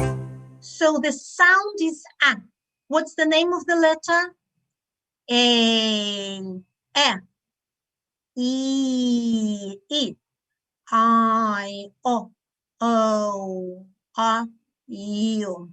Yeah, and of course we're going to learn about the difference between short and long, and this is j. So we read g, but with E, I, and Y, that's going to be j, vegetables, yeah? So there will be plenty of practice. And yeah, so here, so when we start, for example, practicing short ones, remember, so we were talking about this word, for example, k, K, yeah, that's the short one, kak. But when we put E, so there's a rule about, so magic E, so I don't know, can you see it? I've got this here written, yeah, on my magic word, yeah, so because there's magic is going to happen, because there's going to be a jump, so, and jump, that's going to make E, a, and E, A, yeah, this is the sound A now, cake with the jump. And that's why we need this double treble, for example, beg. So we need ED, yeah, otherwise it's going to be bigged, yeah, so we need E, so as double treble. Again, something that we learn here.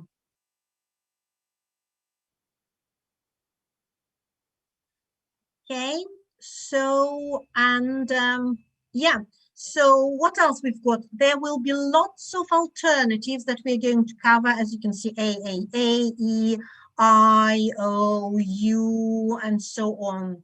Lots of, and then will be more rare, like this air, R, ear, air.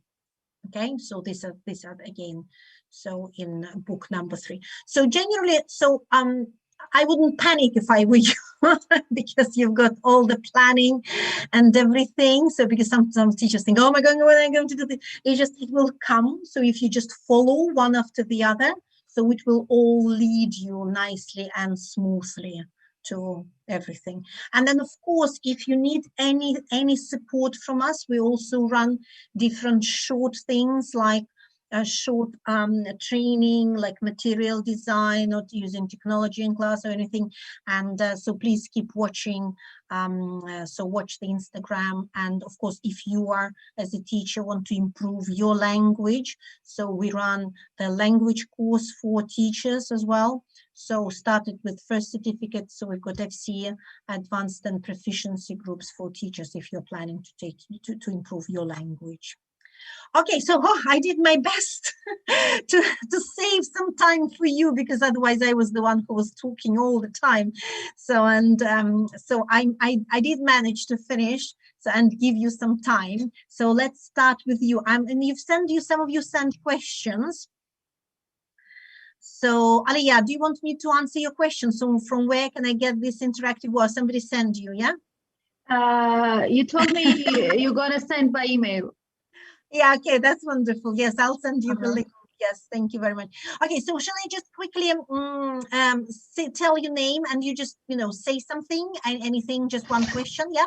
So shall we start with the same list I started at the beginning, yeah? So I think I've got Pavel, yeah? Yeah. Just thank you very much for these trainings. I enjoyed it. So I'll wait for the presentation. Yeah, you will send everything. So I'll just look it through and I think go on teaching using Jolly Phonics. Thank you.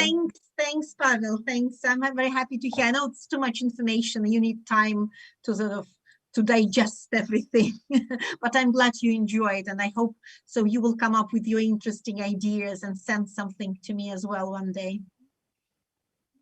Okay, thanks, Pavel. So Maria? So, yeah, thank you. I don't have questions now, but now I have the full picture of how it all works. I've seen teachers use Jolly Phonics, but I've never thought that it's the whole program, how it all works. Thank you. Now I know. That's brilliant, Maria. And of course, if you are the one who are attending grammar training, then you will have the full picture complete. Because so it will be brain. Yes, yeah. So I would recommend take it easy, because otherwise, it's too much. It can be, I can understand, because it's tough. Some teachers do, some trainers do. So one day for, for phonics people, one. So they I mean, I think even in Azerbaijan or something, they have a 1 year course or something. Oh my God, that's too much. So, and I value your time. So I'm glad, Maria, so you're ready to work. Yeah. One question, and now I think about it. Can we buy these books in Russia, or should we order them somewhere? Yes, so you can buy in Russia. So with the same receptionist, yeah, or jollyenglish.org, the same address, but not head teacher, but info at the one who you got in touch with. So Ksenia can help you with that. We've got plenty of things in St. Petersburg, I think, yeah. Okay, Okay, thank you. thank you. Thanks, Maria. Josh? Yeah, thank you very much. It was very good training. I have two questions. The first one would be, how long would you spend on each sound for the children? Okay. So it depends on your children. Yeah. So as I said, the younger children, I don't want you to rush, because some teachers in China, they showed all 42 sounds in one go, and that was very confusing. Yeah. So sometimes you think, they can't read yet, but there were so many things to do in your lesson. So there's so many materials to use that all teachers, they complain that this time is not enough. Yeah. So therefore, I would recommend taking it easy. So as I said, with younger children, it's enough to represent one sound a week. And of course, I mean, ideally, if you're teaching international school and if you have 5 minutes every day, that would be even better, just a little bit. And because there will be lots of practice. But with all the children, as I said, that they don't need a lot of time. So sometimes I know that because lots of schools, they use Jolly Phonics in Moscow, and they're top schools that there's always like a competition to get into the schools. I know that there are plenty of schools that run those courses. So pre-teaching, preparing them for schools, like I know, for example, Primakov Gymnasia, and they lots of parents are interested. So you can run a short course, summer course for those children preparing. And within this summer course, you can cover all 40 sounds. Wow, very cool. And my second question is, what is your best technique for teaching tricky words? Tricky words is the only one technique is, for the time being, is trying to remember them. Okay. And keep them on the wall. That's the only thing with the tricky words for the time being. So I try to do my best in the class, because I know that parents are generally busy. They're not going to do anything. So therefore we try to learn them in the class. So, and when I test them, because they will be spelling lists, so of course you're going to dictate them. So you should probably get 10 out of 10 because they are quite easy. Very nice, thank you. Okay, thanks, George. Thanks for your questions, Ksenia. Thank you very much for the course. It's so much information that I must think about it. Now I know that I must make a special wall in my class where there's everything I can put, so the children can look freely. But also I have some questions. For example, these 3 steps, steps 1, step 2, step 3. Step 3 is for what age? It's quite difficult, I think. No. It's not difficult. You just carry on. So just because I mean, if you look at the book, so it says 4+.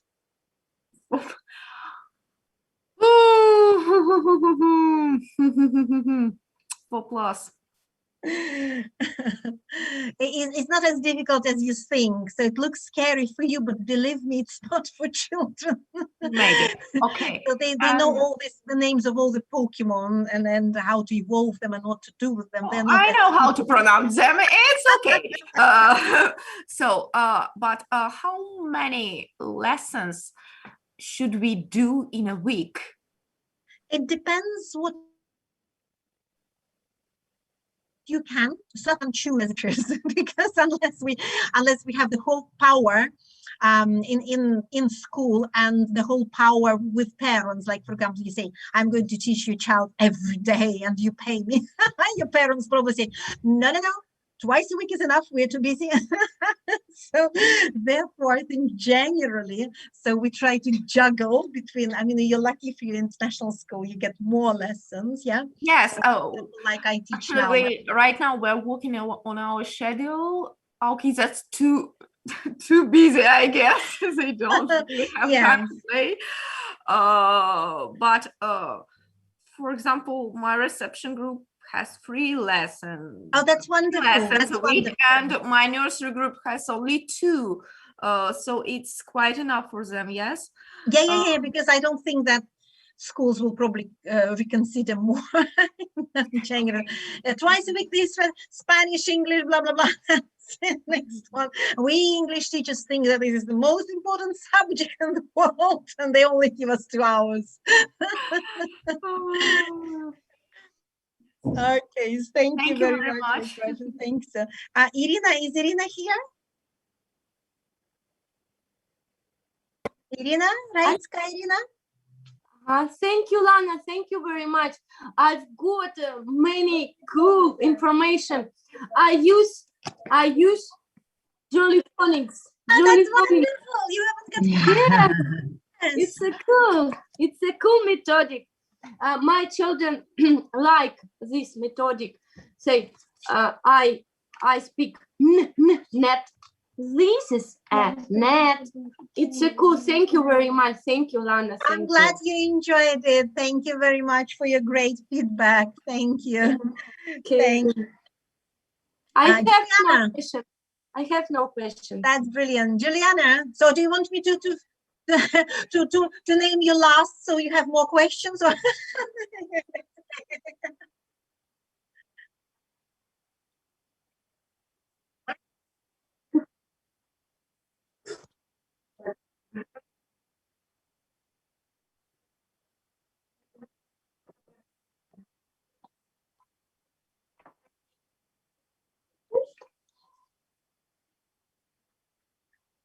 yes.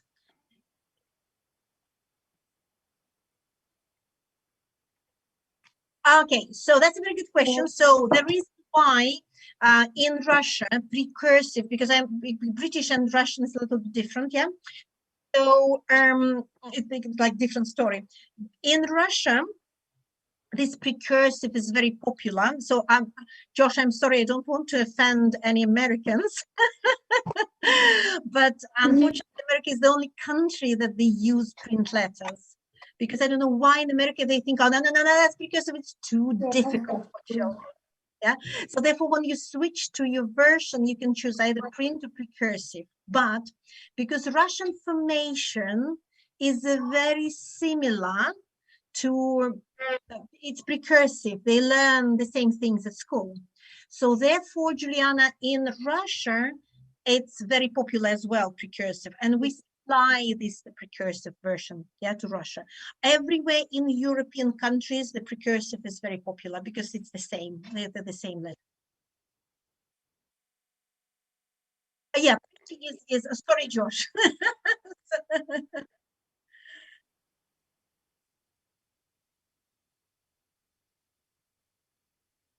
Okay, so do you know what blending is? It's joining together. Blending is something joining together, yeah? And segmenting is something we're separating, yeah? So when they learn individual sounds, the next step is blending to join them together, yeah? K, a, t. Cat, so you will carry it. Otherwise, someday you'll say cat, cat. So this is the skill that you need to join them. That's called blending. At one stage, at one point, you have to concentrate on that, yeah? So, but to be able to write dictation, they have to be able to segment, to identify the sounds in their head. Because if you're going to dictate the word cat, they're going to write k, a, cat. That's identifying, segmenting. Therefore, we're going to write using our hand, yeah? So let's write the word cat. K, a, t. And we join, we blend it together. Cat. So some children will require some time because otherwise they're going, so it's difficult to join.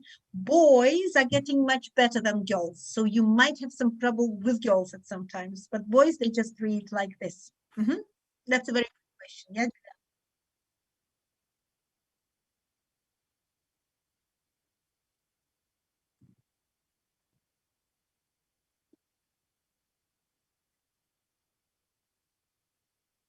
So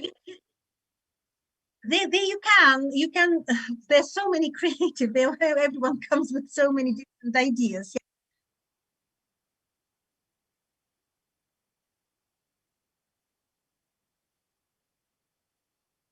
matter the way you do, as long as you teach them, yes, to join them together, to blend them. So, Juliana, do you mind if I might move to somebody else and then ask you? Thank you. So, Helena, is your colleague here? Yeah, I'm here. Yeah, I'm here, yes. So Lana, thank you very much. It was really great, interesting, helpful. Actually, I don't have any questions, and I must say that we've been using this, Jolly Phonics for some years, and it does work, it does work. Oh, so that's thank you wonderful. very much. I'm very happy to hear that. So I'm glad Yeah. you joined. I'm glad that you managed to join. Okay. Yeah, thank you. So thank you. So Ada? Yeah, I'm here. So thank you very much for wonderful training. The whole day my husband is taking care of 2 kids. He's probably exhausted right now. Sorry about that. But now I have a clear understanding of how to teach phonics to my children. And actually, I have only one question. You say you have English phonics, Jolly English. It's like pre-teach before Jolly Phonics, right? And you also have Jolly Grammar. So when do I start to teach Jolly Grammar? After they finish Jolly Phonics? Yes. Or I When can you finish, combine the two? No. So when it's just the name, it's the name Mhm. Jolly Grammar. So whenever you finish Jolly Phonics, so you move on to grammar book number 1, and there will be workbooks from 1 to 6. So the recommended age for grammar book number 1 is 5+. So don't be scared. So if they, some teachers, they're afraid and start learning again and again. Don't worry. So move on. And then, so you will revise the same sound. You just move on to grammar book number 1. Okay, thank you.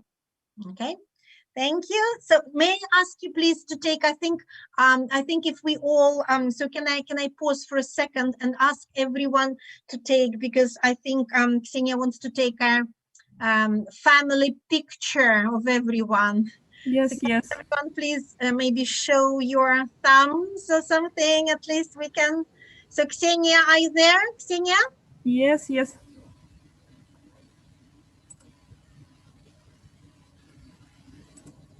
Yes? Yes, yes, yes. Okay. Thank So you're you. done? Yes. Yes. Okay, thanks everyone. Thanks. Now you can say I'm a Jolly Phonics teacher. All right. So Naila, yeah. Yes, Naila. And I also want to say thank you for your great presentation. And I have a still question. Could you please give us an example or the way you teach just the one sound from at the beginning to the end? I mean, we have lots of materials like except the presentation, right? Books, cards, worksheets. In which order should we use it? It's up to you. It's up to you. So which way you want to use it? Because it depends on the kids, of course. Yeah. So which activity they are ready to start with. Yeah. So the first, I mean, you need to introduce the sound. To introduce the sound, so the best you start with a story. This is, we all know that context is really important. Yeah. So therefore, when I showed you the first one, the first sound S, for example, let's go for a forest, blah, blah, blah, or whatever. So this is the sound S. So you introduce the first sound. And the second step, generally, because we have our receptive skills and productive skills. Yeah. So something we get and something we give. Right? So first of all, they were listening, they were doing things, yeah. So, and then now it's their time to produce something. They have to produce, and the only thing that they can produce at the moment, they can do a little bit of drawing and writing and everything, yeah, because there's not much to do. And then, so you can combine everything with, so you can have a dance, yeah. So you can have drawing, or so what I always add for my lessons as well, because I think it's very, very important, reading. So I would always bring some books as well, my books, because you could like replace their mom. So therefore, if you bring the book that parents read to children, and read them a little bit, it always brings a more so what called I don't want to say the word dynamic, but it's something different, something that they like listening to those books. Yeah. So, and if you have too much of movement and everything, yeah, then you can just relax and read the book. And of course, they're the books that they're going to read, and they're going to read each other, not aloud, but to each other. Yeah. So therefore, so it's up to you. If you can see that they're bored, so let's stand up. Let's do a little bit of exercise, brain gym. Yeah. So it's always, as we say, something. Don't let them change activities. Somebody mentioned that you change groups, writing. So okay, so if you do this, then you can grab your laptop, grab your iPad, so play games, blah blah blah, because there are lots of things depending on your class. So it's up to you, because you're the queen of the castle. All right, thank you very much. Hey, you're welcome. So, and Olga, yeah.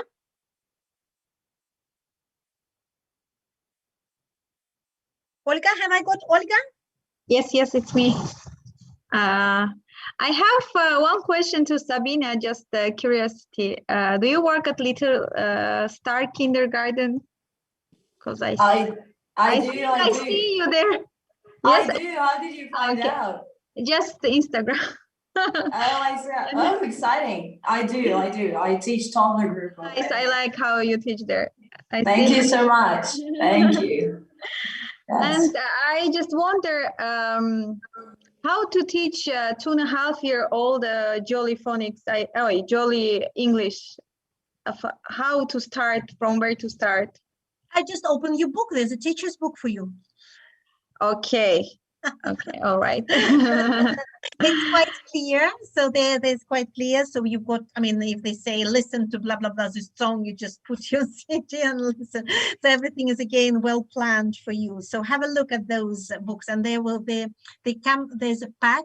So they come with the pupil book, and there's not pupil book. I think there's they call them something like action book or something. There will be pupil book, and then sort of kind of activity or action book. I can't remember exactly the word. So they come as a pack, and I think you get this pack. They sell 1 and 2 together, because they don't want somebody to take one and not finish. I think it's just the whole pack. One more question, and that's it. If 5-year-old studying the second part of this Jolly Phonics, is it okay? I mean, we just finished and we're starting the third part. Is it okay to start grammar, or we just finish this the whole pack, the 7th part we should finish, then start the grammar? So with workbooks, you don't have to finish workbooks, if you don't take. But what you have to finish is pupil book 1, 2, and 3 before moving to grammar. Yeah? Okay, and the third part. All right. Yes, yeah. And don't worry, because some teachers, as I said, they start panicking. They think, oh my God, there are alternatives, or they don't know this. They start sort of putting lots of pressure. Don't do this, because there will be time. They will revise these things in grammar. Yeah, we have twice a week English class, ELA class. So because of that, we are just moving slowly like a turtle. All right. Okay. Thanks. Thank you. Thank you very much. Yes, Sabina. So I'm glad we've got so many stars here, so that people can recognize them. I'm surprised, just like you. I am. So I got 2 questions. One of them actually was covered by Josh, I think, earlier. One of the questions is, so the book, I think, is it advised to start the Jolly Phonics at the age of 4? Can it be earlier than that? I mean, completely depends on the kid. I get that, but like, does the book say that it's supposed to start at the age of 4? Okay, so remember, with the Jolly Phonics, you can start at the age of 2, 2.5, yeah? So, but there are different materials that you use with different age. So therefore, if you start with younger one, with 2, 2.5, so I'd recommend you take handbook, because that's what they recommend, yeah? Handbook. So when you just photocopy, when remember they just stick things there, yeah. So, but if you want to act, because they cannot write, that's the problem. What's the point of having those books? And for them, they're designed black and white for more coloring. They can do a little bit of, and these things. For all the children, for plus, they recommend to have colorful books. Right. So that's why you can start Jolly Phonics, but choose the right materials for that. Okay. And my other question is, again, like, is it mandatory? Sorry, what was the question? I wrote it down. Where is it? How long is the lesson? Does it say how long is the lesson supposed to be? Okay, so entirely up to you as well. It's entirely up to you, yeah. Okay, yeah. I'll usually do like at least 4 activities. Like my lessons are usually 45 minutes long. Yeah, with young children, yeah, as I said, they would probably be like 5 minutes, maybe 20 minutes. So because I know that in the past, what's they called? There's somebody, they were complaining in Russia, they were speech therapists or somebody, they were complaining, they say, oh no, the lessons are too long, 20 minutes only. But of course, if you teach with Jolly Phonics, it's not that they're just sitting like this. Of course, they're like in the morning. So you go outside, you find the bug, they bring the bug, you find birds and everything. So there will be some movement in your class. So therefore, it doesn't matter if you teach 1 hour, 1.5 hours, 2 hours, or if you have your intensive summer course, like a camp. Then summer camps. We do summer camps, yes. Yeah. As long as you keep it entertaining. Yeah, with the drama, because when you join my grammar training, there will be lots of drama and all these things, of course, as everything is a one pack. Yeah, and I just want to quickly thank you so much for this presentation. I can finally, I have a scoop of all the books and the program, how it's supposed to go on. Yeah, thank you so much. I hope I will add it soon. Ask my boss to buy a few books to add it to my program. Thank you. Okay, thank you everyone. It's been a great pleasure seeing you. I'm glad. I hope you all enjoyed, because it's been a long day for everyone. And I know maybe, as I said, you have a little bit mixed feelings, or maybe you remember now but you forget later. So feel free to drop me a line, send an email. I can't promise I will reply quick, but I'll do my best. Okay, so, and for those of you, please, can you just quickly maybe send me quick link to head teacher, and don't forget to provide your name and surname for your certificate. All right, because we used to send those certificates from the UK, but unfortunately 50% of them, they get lost, they never get to you. So we send them from Russia. So because no, they will come in an envelope. Yes. So we must write our addresses and our names. Yes, make sure you write all the details. Yes, for the courier to Okay. yeah. Okay, once again, thanks everyone for joining. Good luck, and I hope I will see your sort of work and so everything in the future. Yeah, good luck to you and your kids. Thanks everyone. Bye.